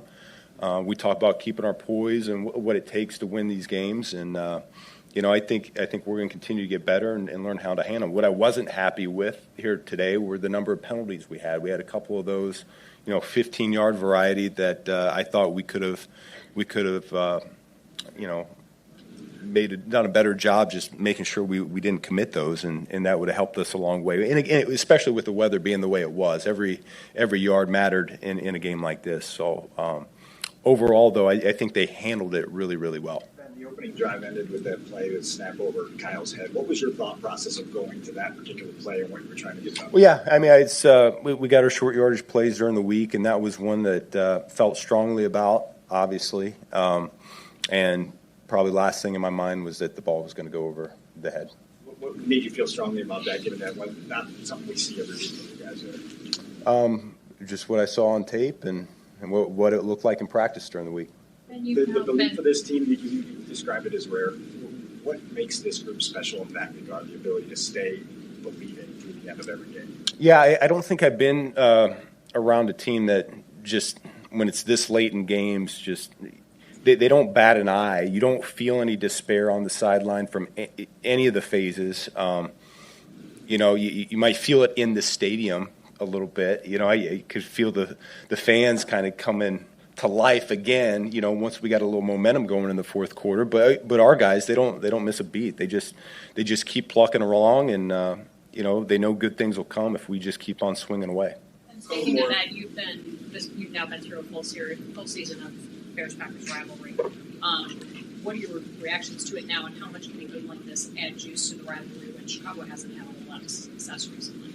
Yeah, no, I mean, this has always been a big one. It's my first 2 games, obviously, with it, but, it means a lot to the people in the organization. It means a lot to the city of Chicago, and it came down to the wire, really, in both the games. So it's going to be an exciting future, I think. Then it was tough to get the flash of pass going early in the game for you guys. Felt like their edges were really there, getting pressure on Caleb, coming out of the fake. Then in the second half, a lot more successful, obviously, the final play there. What changed for you guys in that aspect of the offense? Shoot, man, I got to go back and I got to look at that, man. I don't know. I don't know off the top of my head. There were a number of things that weren't quite clicking there during the middle of the game. We felt like we were moving the ball in the first series, obviously, and it became one of those games pretty quickly where you knew it wasn't going to be many possessions. It was going to go by. They did a great job controlling the clock, and so I think we had 3 possessions in the first half, and we knew our opportunities were going to be limited there in the second half. And so, I got to go back and I got to look at the play action, exactly what went right and what went wrong. You brought up 3 possessions. How frustrating is that, knowing that they're taking the air out of the ball there and you're sitting there with all your offensive play calls, you want to get after it, but they're just holding that ball for those extended periods of time? Yeah, I don't know that it's frustrating. It's especially when your defense is holding them to threes instead of giving up sevens, and so that even though they're possessing the ball as long as they are, that you're still in it. You're only down by a score, and you're going to be just fine. So, it's a matter of just putting a few good plays together and capitalizing in the red zone. Thanks, guys. Yep. Thank you. That was so unbelievable and enjoyable. Ben Johnson, dude is just. I loved how he gave so much credit to that locker room. He's fortunate to be coaching this group. Yeah. I don't think anybody would argue that this group would not be there without this dude. Yeah, I think the group would say we're very fortunate to have Ben Johnson here to bring it all together. But it goes both ways. And sure. I'm not trying to take anything away from the group. But you need to have the guy that bring it all together. It's crazy how he's brought this city together. I mean, we got good, better, best shirts on. You had the tailgate, everybody's chanting. People have tattoos. Yeah. Think about how many many Bears fans have gotten tattoos. But he still didn't get Johnson the tailgate today. So I don't challenges. And if we get to 100K tonight, maybe Johns needs to get a good, better, best tattoo. I think maybe. Where? To Soldier Field. He was there for all of it. Adam Jahns. I know we got a ton for the locker room, but just in the moment, in your seat, with the ball in the air, and then seeing the reaction, what was it like just to be there for that Chicago Bears moment that we'll all remember forever, really? I mean, which moment, though? Like the onside kick, the Jahdae Walker touchdown, then you have the DJ Moore touchdown. Like all three of those moments, Carm, are pretty unbelievable. They don't, like teams don't recover onside kicks anymore. You have to announce this to your opponent, and they're rarely practiced. And then they have Jahdae Walker, the undrafted rookie, make that play on 4th and 4. It's just unbelievable. So those three moments, like of course DJ Moore, but it's the whole sequence, like starting with the onside kick, to me is just unbelievable. I've never covered anything quite like it from the Chicago Bears side of things, with them actually winning. Johns, what was the atmosphere like in the stadium? Because like one thing we talked about pregame was about playing with a lead to kind of keep the vibes going, kind of keep the momentum going. And then Whoop brought up earlier in the show in our Players Only segment how he thought them not scoring on that first drive and that play call from Ben Johnson, which we really haven't gotten into too much, that was their moment to take the lead. And instead of scoring there, they ended up playing from behind the entire game. So I'm just kind of curious how you think that might have impacted the crowd at all. The energy definitely fluctuated. I would say it kind of emptied after that. Well, that 4th and inches trick play that went over the head of Carman. Now, after the game, Drew Dahlman, of course, being the professional that he is, took the blame for the bad snap. But that play, that decision to call that play, kind of took the air out of the building. It didn't really change, I want to say, until the onside kick was recovered, until the Bears fans in the stadium thought they had a chance at this because of everything that's kind of transpired this year. And then, like, at the end of the game, DJ Moore makes that catch. It was quite the scene. I don't know if you saw this on the broadcast, but so they're mobbing DJ Moore in the corner of the end zone. And there are so many Packers just immediately leaving the field, immediately left for the locker room, where the handshakes, I don't even know if they really happened. I know some players lingered behind, but the celebration is going on with the Bears. Some players are coming over to have handshakes with the Packers, but a lot of them, I want to say, headed towards the locker rooms. And then I heard the loudest bear down song sang here that I could ever remember. I can't recall a time hearing that song sung so loudly here at Halas Hall. It almost shook. Not I said Halas Hall, Soldier Field. It almost shook with the voices of everyone here in this building singing that song. Yeah, that had to be a special moment there. But can you talk about the quarterback? I know it wasn't perfect at all times, but this thing about Caleb being this clutch player and coming up in the clutch in big-time situations, talk about what you saw from him, particularly in that fourth quarter and overtime. Corey, there was a time in this game you could have argued that Malik Willis, the Packers' backup quarterback, was outplaying Caleb Williams. And that would be an unfortunate storyline to be talking about right now, to be writing about for tomorrow morning, to have that, blasted all over Monday morning radio to discuss, not to mention all the national networks. That would have been a bad storyline for the Chicago Bears. But you know what? Caleb Williams came up big in the biggest moments in this game again, it's what he's done all year. I want to say DJ Moore called him Iceman. Jahdae Walker called him Iceman. Josh Blackwell called him Iceman. Like, the entire locker room is getting behind this nickname. Like the 4th and 4, under pressure to Jahdae Walker, like an outstanding play. And then obviously they practiced that one to DJ Moore, but that was an absolute dime under pressure, about to get hit. So, like, all the bad stuff that maybe transpired early on in this game for Caleb Williams, I don't want to say it's erased, but the story is different because he comes through again and again in these moments that are really bigger than all the other moments that preceded earlier on in the game. Let's talk about the DJ part of the catch, and I know you guys caught up with him afterwards, and he shouted out Virginia, he shouted out Ben Jahns. I mean, did you read that quote yet, Carm? I did. It's on your Twitter that he credited Virginia with the amount of wins that the Bears are getting in probable fashion this year. Which, by the way, like, who's going to argue with him at this if you point? believe in that stuff, For real. It's been an incredible year. Did he mention the Pope? There's that. I actually am on the Pope. Virginia is chilling up there. Like, I don't know, man. Like, DJ, I loved where DJ was going, but you could fill in the rest of what was said, Johnsy. So that play, it has been practiced much, but in DJ Moore's words, as soon as they stepped to the line, like, him and Caleb made eye contact, and they knew that play was open. They knew they were gonna take that shot in that moment. And then have you seen the replays of that, Carm? Like, he is. I mean, the defender's hands are all over him. Like go ahead. Yeah, well, Hoge was videoing Braggs. I don't know if you've seen that video, and I was explaining to him, I'm like, it was an insane throw, and it was an unbelievable catch. Like that it was pass interference. I mean, that was the degree of difficulty was incredibly high. I guess I'm assuming that's all. That's what I thought. Yeah, that's what I was going to get to. It's like, yeah, he's absolutely being interfered with. His hands are all over him. The defender's hands are all over him. An unbelievable catch, especially in that moment. You know how this works. Those get like replayed, and for more often than it should. Like, that ball is on the ground, like it's coming back, but not in this case. DJ Moore completed the entire process of what the catch is now in the NFL. But I just like the fact that you had a moment between DJ Moore and Caleb Williams again, where they knew before that ball was even snapped what was going to happen, what they were going to try to do, and then they went out and did it.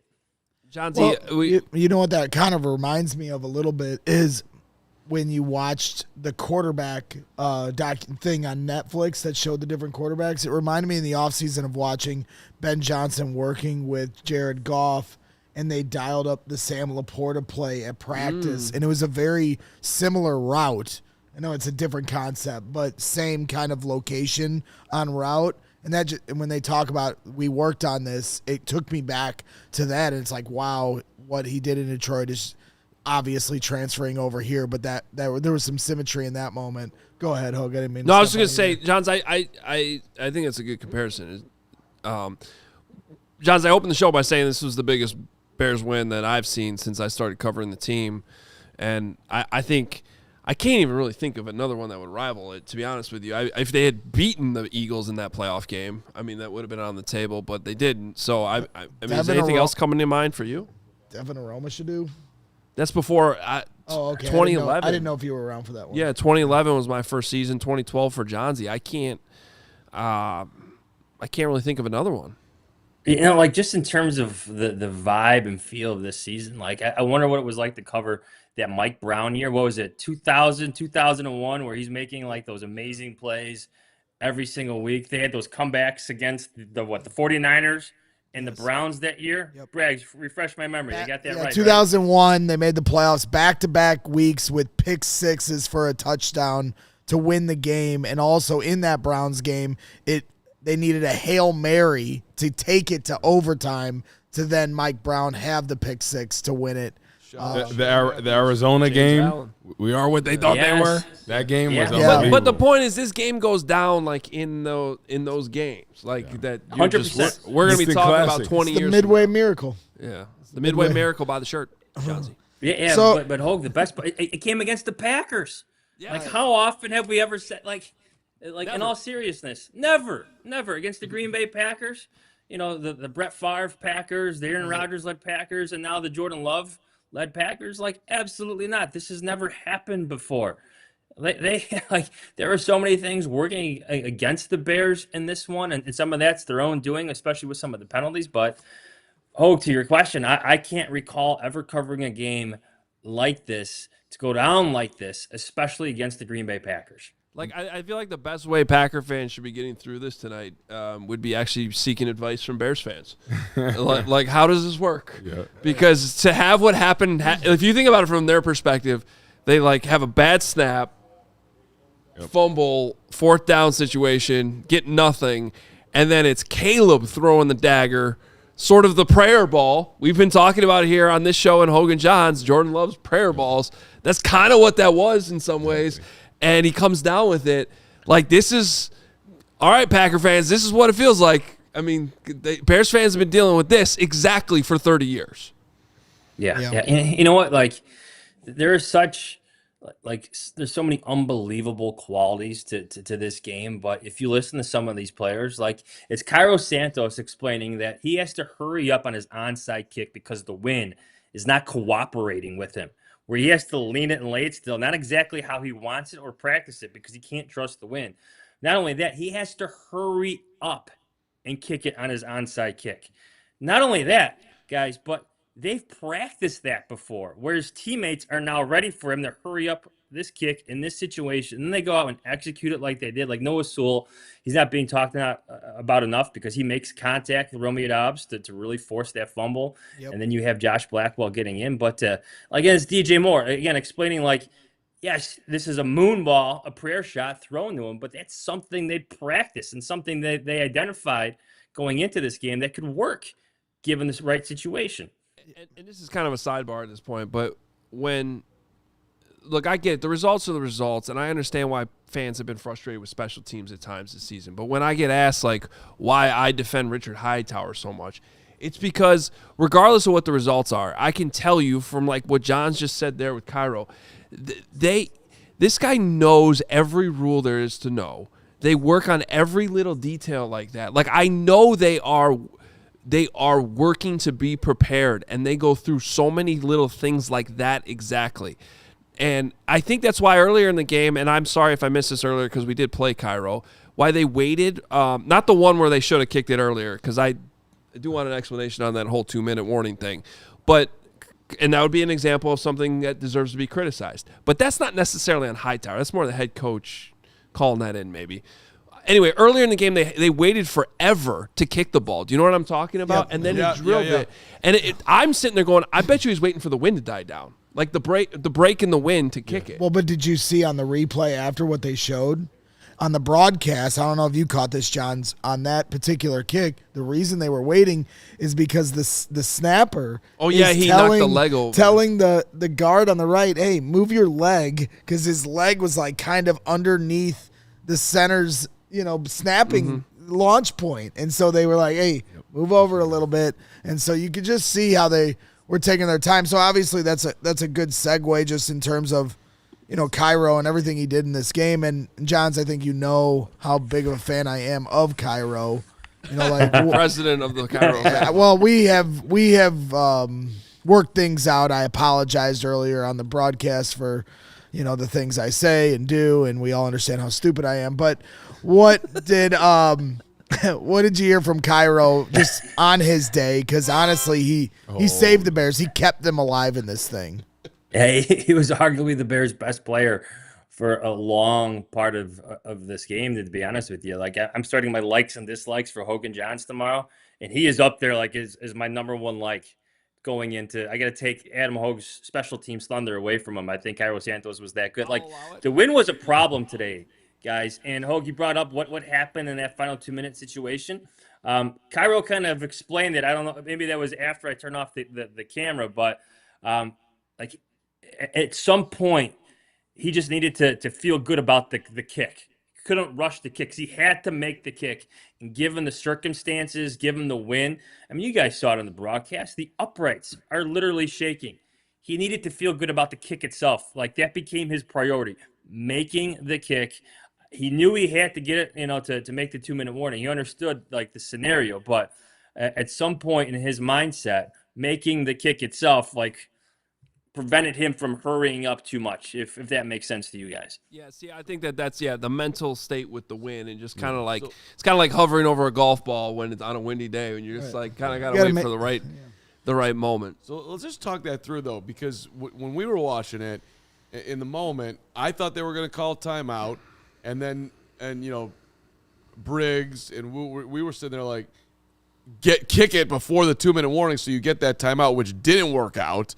And then we were having the discussion, are you onside kicking or kicking off? We all thought they were kicking off. I mean, what did you think? Well, here's the funny thing, and this goes to show you, like, Johnsy, what Ben Johnson has showed us this year in terms of confidence.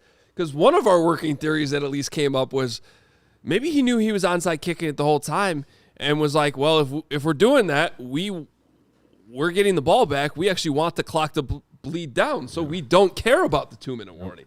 You can make that argument. If your strategy is we're going to kick the onside kick, then the 2-minute warning doesn't really matter as much anymore. Of course, on the other side of that, you go, well, if you don't get it, you need the timeouts. I understand that, but it was just like that's what Ben Johnson has already shown us, like, for us to mentally get to that point, like almost giving him too much credit is kind of funny.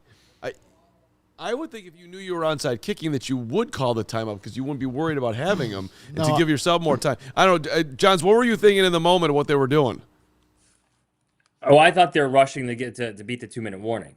But then talking to Cairo later, he would explain to you that there were no gimmies in this game. Like, even the extra points, like, these weren't easy kicks because of how gusty the wind was, how much it was moving and how much it was swirling and how much you had to, like, literally adjust what you're doing as you're like backing up and measuring it one last time. So the degree of difficulty for Cairo Santos was set on high today. And I think in that moment, I think he just needed to give himself a couple extra moments to make sure he made that kick to set themselves up for all the heroics that came later.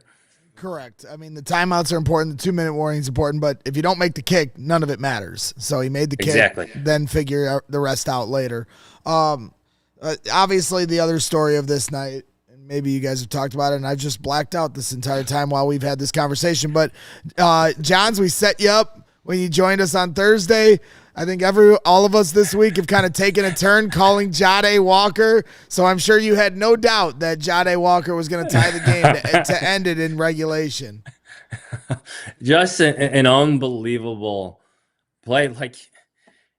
Like, honestly, he makes the first catch of the game, then he makes the last catch, at least on that 4th and 4 in regulation to set things up for overtime. But like you're surprised by it because he's an undrafted rookie. They're missing Roma Dunze. They're missing Luther Burden. The passing game hasn't really been working, but to see him that wide open, to see the Bears concept in that moment, like, click, it's just another great story in a season full of great stories of these unsung heroes. Getting Nashawn right, we really haven't even talked about tonight, like forcing that fumble. Yep. Josh Blackwell has now blocked a field goal for a win and recovered an onside kick to help a win. There's just so many different heroes to emerge from this Bears season, and Walker is just the next one in line. It's quite fantastic if you think about it. There's an amazing short cut by a great producer named Katie Langen that I highly recommend on the Hoge and Jahns Instagram account and YouTube feed. If you'd like to subscribe to the Hoge and Jahns as well, we'll be live tomorrow at 10 a.m. on Jahdae Walker, of course. There we go. And I ran into one. Although you kind of jinxed Drew Dahlman. We need to talk about that. A little bit. Yeah, who are you writing about next week, Johns? Let's call that story off. I got nothing planned right now, Briggs. Maybe we want write about somebody on the practice squad next week. How's that? Let's just be safe. If you haven't subscribed yet, by the way, and you're enjoying the Adam Jahns hit, another reason to subscribe to CHGO right here. Best Bears reporter on the planet, crushing it. As always, become a diehard. That's a whole nother animal. If you want to go up the food chain, JAHNS, use that code at allchgo.com. $36 for the entire year, and that gets you a free shirt as soon as you sign up. exclusive written content from Adam Jahns, who does amazing work. Hoge, Jahns, they collaborate on the insider analysis each week. Carm gives his grades. Patrick Norton has been on the beat, just doing a fantastic job. You get discounts on merchandise throughout the year. You get discounts on events. We got one more tailgate coming up the last week of the year. Maybe that's a division championship already being celebrated tailgate. So this tailgate today was amazing. So there's a lot of great reasons to become a diehard. Use the code JAHNS, JAHNS, for $36 for the year. Yeah, subscribing is free. If you like Bears content, hit the subscribe button or any Chicago sports content. Johnsy, get on out of here. You probably still have to write something somewhere that will be amazing. For those diehards, yeah. At allchgo.com. Great stuff, brother. All right, Johnsy. See you, boys. Yeah, since you didn't come to the tailgate, you can go back over to that lot. I'm sure there's some cleaning up that needs to be done over there. I can't hear you. What did you say? Hey, I do want to give people a little hack here, like a little cheat code on the Die Hard life. If you saw that new shirt we have coming out tonight and you're feeling the vibes, the Midway Miracle, and you're like, you know what, I want to buy that, but you're not a Die Hard, you might as well just sign up to become a diehard. Right. Because you're getting a free shirt, and it's paying for itself with all the content. You're going to get access to our Discord, and you're 20% off all of our merch all the time. So if you're not a diehard and you're going to buy that shirt right now, trust me, it's a way better value to just become a diehard with that code Jahns. And whatnot. All right, we got one final break, and then we're going to run through everything you guys talked about in the chat. We appreciate you greatly. I'll give the call to action one more time as far as hitting that subscribe button. If you like Bears content, if you like any Chicago sports content, we've got Bulls shows, we got Cubs shows, we got Sox shows, we got White Sox shows, we got Blackhawk shows, and they're all awesome. Our teammates do an amazing job. And, yes, we do 800 Bears shows a week. And if anything happens, we're breaking into, so there'll be more. Real quick, it's funny because on the pregame show, Steven, I was like, I had a split-second moment where I was like, I kind of want to challenge everybody to get to 97,000 tonight. And then I saw the number, and I was like, that's not realistic. Not tonight. But we're going to get to 97,000, aren't we? We're like 23 away or something. So I underestimated everybody. Oh, we're more than that. So what about the 100,000 subscribers? Is there a special gift for that person, whoever that is? The 100,000 subscribers? Yeah, like right on the if dot. you become that yes. one. How do you even determine who that person is? You could look at – there's a way, right? Yeah. Oh. So maybe there's something that that person can get. Yeah, well, that's Actually, I'm having flashbacks to the night DNVR did that. That's actually a bad strategy because people were waiting because they wanted to be the 100, and they got stuck. They got stuck on the last 20 subscribers for like an hour. Everyone's like because of it. Yeah. Yeah, we're not doing anything for the 100,000 subscribers. Yeah. They're just very cool and amazing, and we love you. All right, quick 1111111. I think we're gonna hear from Caleb too a little bit, and then we'll hear from Caleb. We'll hear from Caleb, but first, maybe. Hey, shout out to our friends at Sunnyside Dispensary. I mean, what a good time in the holiday season to just elevate your family time, your football time, maybe even your college basketball time. Sounds like your Badgers need that. Cats lost by 3 today. That was a nightmare. Sunnyside is your home for judgment. They lost to Wisconsin by like 40. Yeah, well, right. We're making progress. Sunnyside's your home for judgment-free shopping. The crazy selection with over 100 different strains to choose from. You want to go up, you want to go down, you want to be calm. They got everything for you. And wherever you are in Illinois, you can go to a store or you can order online all the way down in Champaign, in the city, in the suburbs. They've got it for you. This is what you want to do, though. Go to their website for Bright Buys every day, including 50% off on your first 3 online purchases. Use our code HICHGO. One more time, HICHGO. Put that in a checkout to qualify. Returning customers use the code CHGO50. Sunnyside Dispensary. Bright Buys every day only for 21 and older Illinois medical card holders. And when I was getting dressed today and thinking, what am I going to wear to this tailgate? It's going to be a little chilly, a little cold. Mack Weldon. Had to go with my Mack Weldon pants. Navy, perfect for these Sundays with the Bears playing too. Got to check it out. You look good, man. Thank you. With the Look cold, soft. With the cold weather setting in, warmth and comfort. That's what you need. You can conquer the cold while staying timelessly stylish with Mack Weldon's warm knit collection. Check it out right now. They got Sherpa fleece jackets, waffle long sleeve Henleys, wool cardigans, perfect options for staying warm without the weight. You can explore the warm knit collection at MacWeldon.com. You get 20% off your first order of $125 more with code CHGO. Mack Weldon's always balancing classic pieces with updated details to keep you looking sharp. They're designed to fit your style and the demands of modern life. So conquer the cold with Mack Weldon's warm knit collection. Go to MacWeldon.com. Get 20% off your first order of $125 or more with promo code CHGO. That's MACKWELDON.com. Promo code CHGO. All right, we're going to get to your Super Chats here. I'm going to pull one audible. I teased Caleb. We're going to save that for Brick by Brick. So coming up right after this, Brick by Brick after show, Lance Briggs, Jerry Azumah with Greg Braggs. So don't worry, you just watch the next show. We're still here from Caleb. A few things though that Steven put together. I want to throw up on the screen for everybody. Let's start with the playoff picture, upgraded playoff graphic that we have for you guys. Of course, what a big win this was. I mean, I feel like we've just been looking at this like in the lens of beating the Packers, which obviously was big, but also just what it means for the playoffs and securing the inside track now to the 2 seed and the NFC North. And let's be honest, they still haven't clinched a playoffs spot. A Lions loss tomorrow would get it done.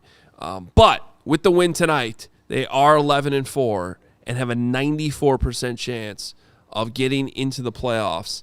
And of course, if they all they have to do is win one of these last 2 games. They control their own destiny. They do that. They win the North. Greg, does that automatically clinch the 2 as well, or no? I guess if they beat the 49, well, I would assume so because they have the tiebreaker over the Eagles. It did drop the Lions' playoff probability, I think, from about 40% to 28%. So yeah, 29%. So yeah, like I said, if you beat the Niners, it looks to me they're like Niners are good. You not only win the North, but you would clinch the 2 seed. Because you would have the tiebreaker against them, too. Right. So, like I said, let's go. Between tomorrow with Steelers and Lions, Monday night, 49ers play the Colts. That has wild card implications. Then you've got Thursday, Christmas Day. The Lions, again, play the Vikings on a short week in Minnesota. And then you've got the Packers and the Ravens at Packers on Saturday football. Before you even get to next Sunday. As fast as this game came this week because it was on Saturday, the San Francisco Sunday Night Football game is going to take forever. But at least we have a lot of games in between there. And then even on Sunday, they still play Monday night.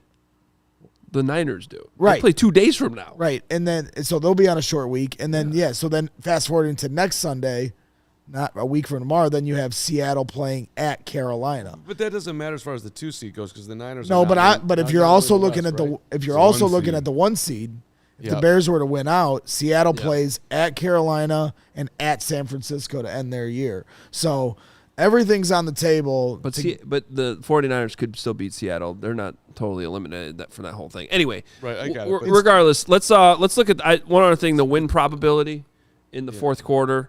The 2 seed's very likely. Very. Right. Go ahead. Tonight's win. It's huge. Inside track at the 2, inside track at the NFC North. Does not clinch anything, obviously, but definitely gets you there. So, win probability, sometimes I laugh at this, sometimes I don't, but it does show you like how unlikely it was for the Bears to win. Honestly, the bigger thing that stands out to me, though, I think this goes back to what we were talking about at the start of the game, like how important it was to start off for a lead. That they're on the wrong end of that the entire game, except for that one dip right around the end of the first quarter. Like that's not what you want it to look like, and that's not how I thought it would go tonight. So yes, the Bears got the win, but I was wrong about a lot of things tonight and how this thing played out. Still, this thing was basically over. 99.1% chance for the Packers to win, and the Bears somehow pulled it off. I think we all felt very bad about this game until stuff started going their way with the face mask that kind of started things going, extended the drive, the onside. Just, hey, sometimes in this league, it takes a little bit of luck. Everybody fighting together. I don't know what is giggling over here. Cole Kmet just texted me. I know that's a big flex, but he just texted me, "Are you okay?" That's amazing. That's awesome. No, Cole, I'm not. You should Say text I'm him not, back. and it's your fault. You should text it back. Are you coming on via your phone right now? That's what you should text. Yeah, But yeah, call into our I show, don't want and to I'll put be, him on and the I'll spot. feel better. I don't want to put him on the spot. Flexing on No, it. tell him to It's a come on flex, Monday or but Tuesday. That's That'd be even funny. better. I would, because the only reason I saw that text is because I was going to share the text I was sending to my good friend Jake, who stood at my wedding during the game. I was like, "They're done. Embarrassing performance." And then he goes, "They better hope they get another turnover right now, or yeah, they're done." I go, "Oh no, they're done. They'll be lucky if this doesn't come down to the last week. At this point, it probably will." And then I was just crying in the whole fourth quarter. Shut up, Corey. That does remind me, though, two things that my wife did. She texted me at 10:15, said, "I think I just pulled my hamstring." Oh, my God. And I meant to tell this story on the pregame show before the game even started. But we went to the Wisconsin-Villanova game last night in Milwaukee. Yeah. And there was a little kid wearing a Micah Parsons jersey. And she looks at this kid and goes, "Go Bears." Oh, God. And this kid just, like, stared her down. And it was, like, I think like a 9-year-old. He's like, and she just looked at he looked at her like she had just stolen his candy. Like it was hilarious. I just texted Cole back. "I will die this season, but it'll be worth it." All right. Love you, Cole. Let's keep Greg alive. Love you. For at least a few more weeks. Yeah, right. We got a lot of supers to get Somebody's to. got to get the tailgate in order. Let's go. Giuseppe at the top's got a big rotation. Let's go. You start. Yeah. Okay, Giuseppe, $50. Another big money super chat presented by Toyota. Let's go places. He says, LFG 18 and this team now have 6. That's right, an NFL single season record, 6 comeback wins in a regular season. Ben changed the culture. Cardiac Bears, and Williams is the Iceman cometh. Hail to the kings of the north. Hashtag bear down. All right, Giuseppe. Now we go to Timothy Mojeski, which makes me think of Paul McKeskey, who was a great Milwaukee Buck. But not you, Timothy. You're a great Bear fan. Timothy Mojeski, just bananas. Such I a love this beautiful team. mind. I love CHGO. It really you remember a Paul McKeskey Woot? Dude took Jordan out of the air. You would never do that, Timothy. We love Just you, Timothy. read the super. I read it. Just bananas. I love this team. I love CHGO. I love you, Timothy. Timothy, where's my harmonica? You deserve one. Timothy. I need a toot for this name. Mangousier. He checks out. That's the other part of that. He checks out so fast. Yes. I'm texting. I'm trying to make moves here. Trying to get people on this program. We're trying to end the program. Go ahead. What did you just say? I'll repeat it for me. Oh. I'm sorry. I don't even know. Is this Mangousier? Mangousier. That was awful. That was bad. Learn how to play that refund thing. his super chat. I'm I don't sorry. even know. Amateur hour. Actually, in hindsight, I don't even know how much that one's worth. 159 somethings. Mongoose. It's $8. I don't know. What a comeback. What a team. What a day. Super Bears, Super Bowl. Bring on anyone in the NFL. We got this. Love you guys. Bear down. Thank you for the super. Thank you, brother. The Gooch. Gooch. Gooch. You've got. I have terrible thoughts that I can't say. I can't. He was trying to go somewhere with it. I stopped myself because that's not right. You're the Gucci. Just read the super. Gooch. I need that drunk SF Kamar to contribute to the Caleb and the MF Bear. Gucci, you just got it, buddy. Gucci man. All right, good rebuttal there. That was way better. You showed Gucci, it. You made adjustments. You improved. Gucci, I hope you're living your dream to the levels that you need to live it at because you deserve it. You are my Gucci. Solid angled. You got a comment for that one? You do have to. It's important to be have the solid angle. That's true. $50. What a game. What a throw. What a quarterback. We got a dude, and we got the North. We do, you do, and we are the solid angle. Greg's trying to slowly Dude knows leave what's the up. show. Yeah.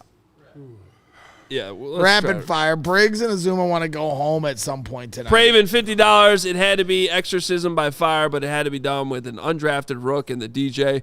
They finally have shook off the demon. I'm going to real fun now. Okay, Praven. What else should we get in here? Definitely the next News Network, $50. Let's go. Love from Franchies in Elmhurst.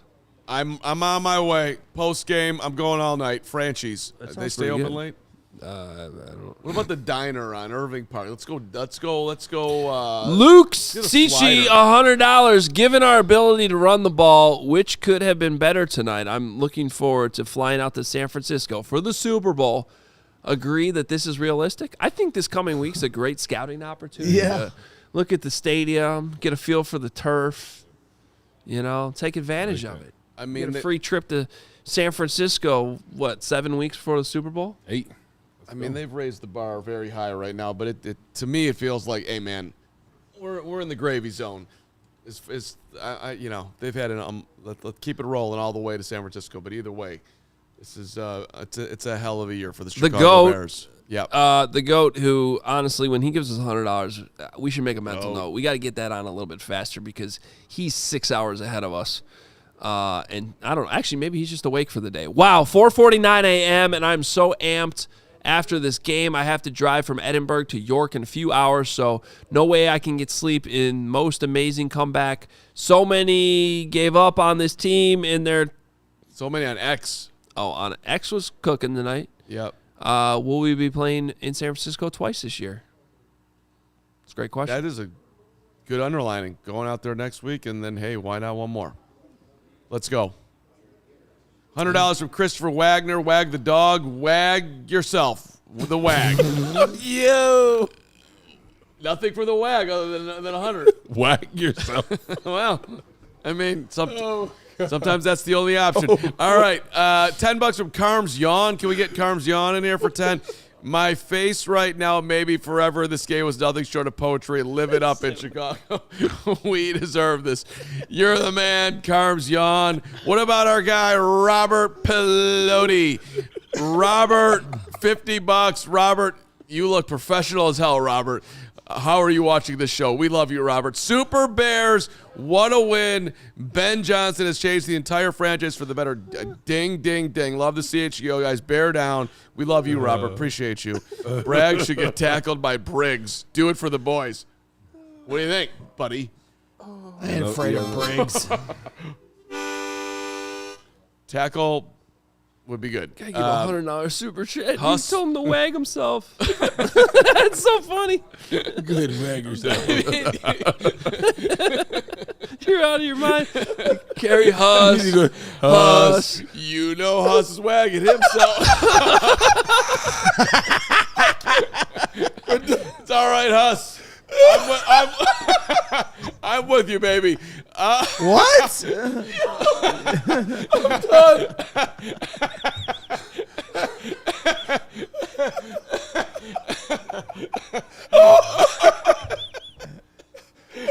You're gonna do. Limit at 4. You're doing what with Huss?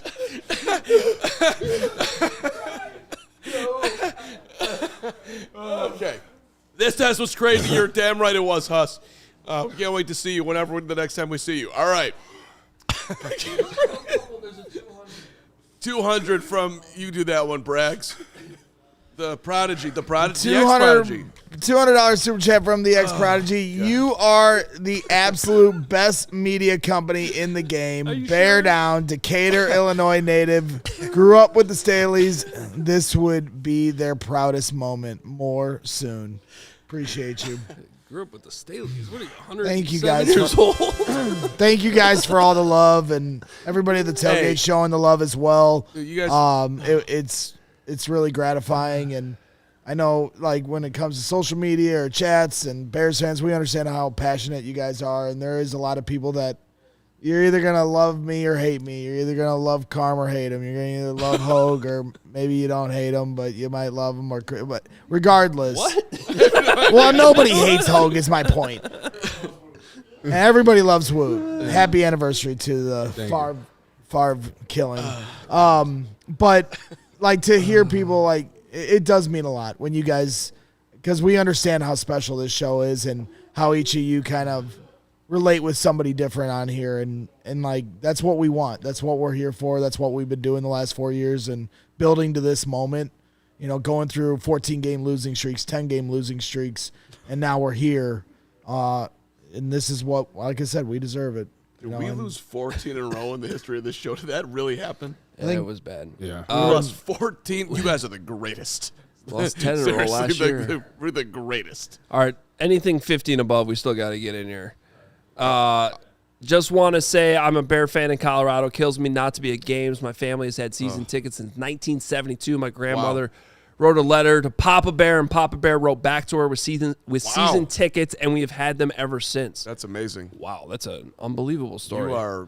You deserve to be there, man. We were talking about that earlier in the week. Like, I was going to buy Braggs a ticket to go tonight because, like, in a game like tonight, it would have been a good Christmas present. It would have, but you don't like him. So yeah, no. Well, it's too bad. I blew it. I straight blew that one. But, it's all right.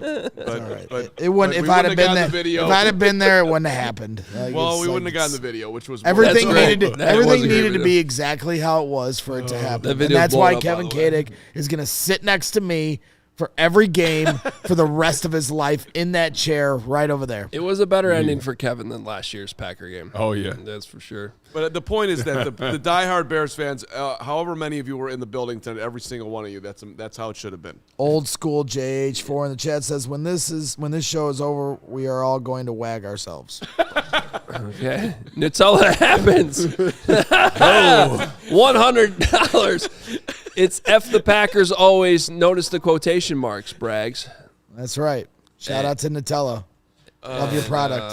$50 from Still Dead. Related to Greg. Most dramatic comeback since the McMahon miracle in Minnesota. That's interesting. That was an unbelievable night in Bears history. And that's when you knew that team was not to be messed with. I don't know if we're quite there with this team, but we're on the verge, damn it. Anything's on the table, right? Literally anything. And a farming bear, is this our last one? $100. OZ drops have been weird. Walker needs more looks, even when Rome and Burden get back. FGB. Farming bear, that's a great point, because OZ didn't drop anything, and he had a bad drop tonight. Yeah, we talked about it in the pregame, and it's one of the more remarkable things about this team is how these guys come up from the practice squad or being inactive, and they deliver. Offense and defense now. Shout out to Jahdae Walker. All right. What an unbelievable show.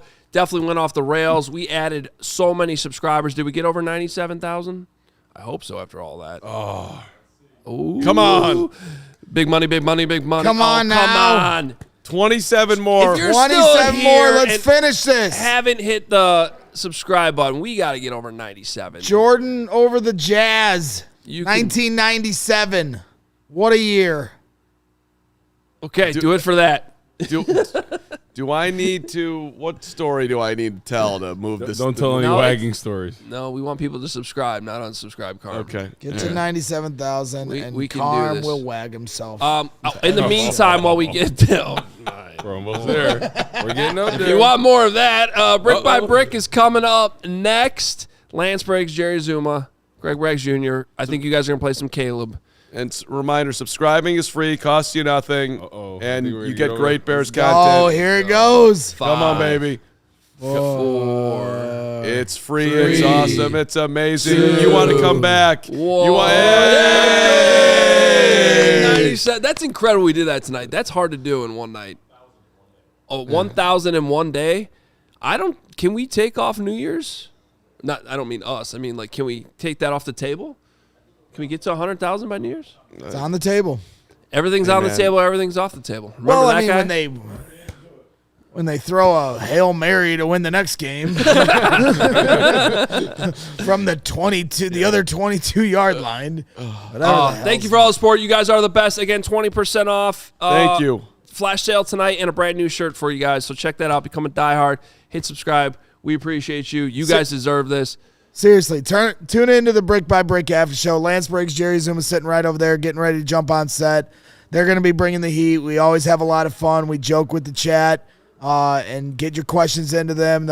They have a lot of fun with the chat. So I know there's still 6,000 people watching this show at 1 in the morning, and me, Briggs, and Azumah are going till 2 in the morning, and we ain't stopping it here. And then, of course, make sure to tune into Hoge and Jahns tomorrow at 10 a.m. for Sunday pregame. That's right. Tremendous support tonight from everybody. Thank you, Mark Pearson. I've seen you a ton in there tonight. Want to shout you out. A little wasted. You've been there on the daily. You're amazing here at 1 in the morning. So thank you. I'm gonna get a little wasted tomorrow. Guys, we had the greatest Bears night in Bears history since 1985 tonight, as far as I'm concerned. So that was amazing. Tremendous celebration. Love all of you down, guys. baby. You guys deserve it, Bears fans. Click on over to Brick by Brick. Your night's not over. Hang out with those guys. It's going to be a lot of fun. Hoge and Jahns in the morning. See you over there. We all silly like the mayor.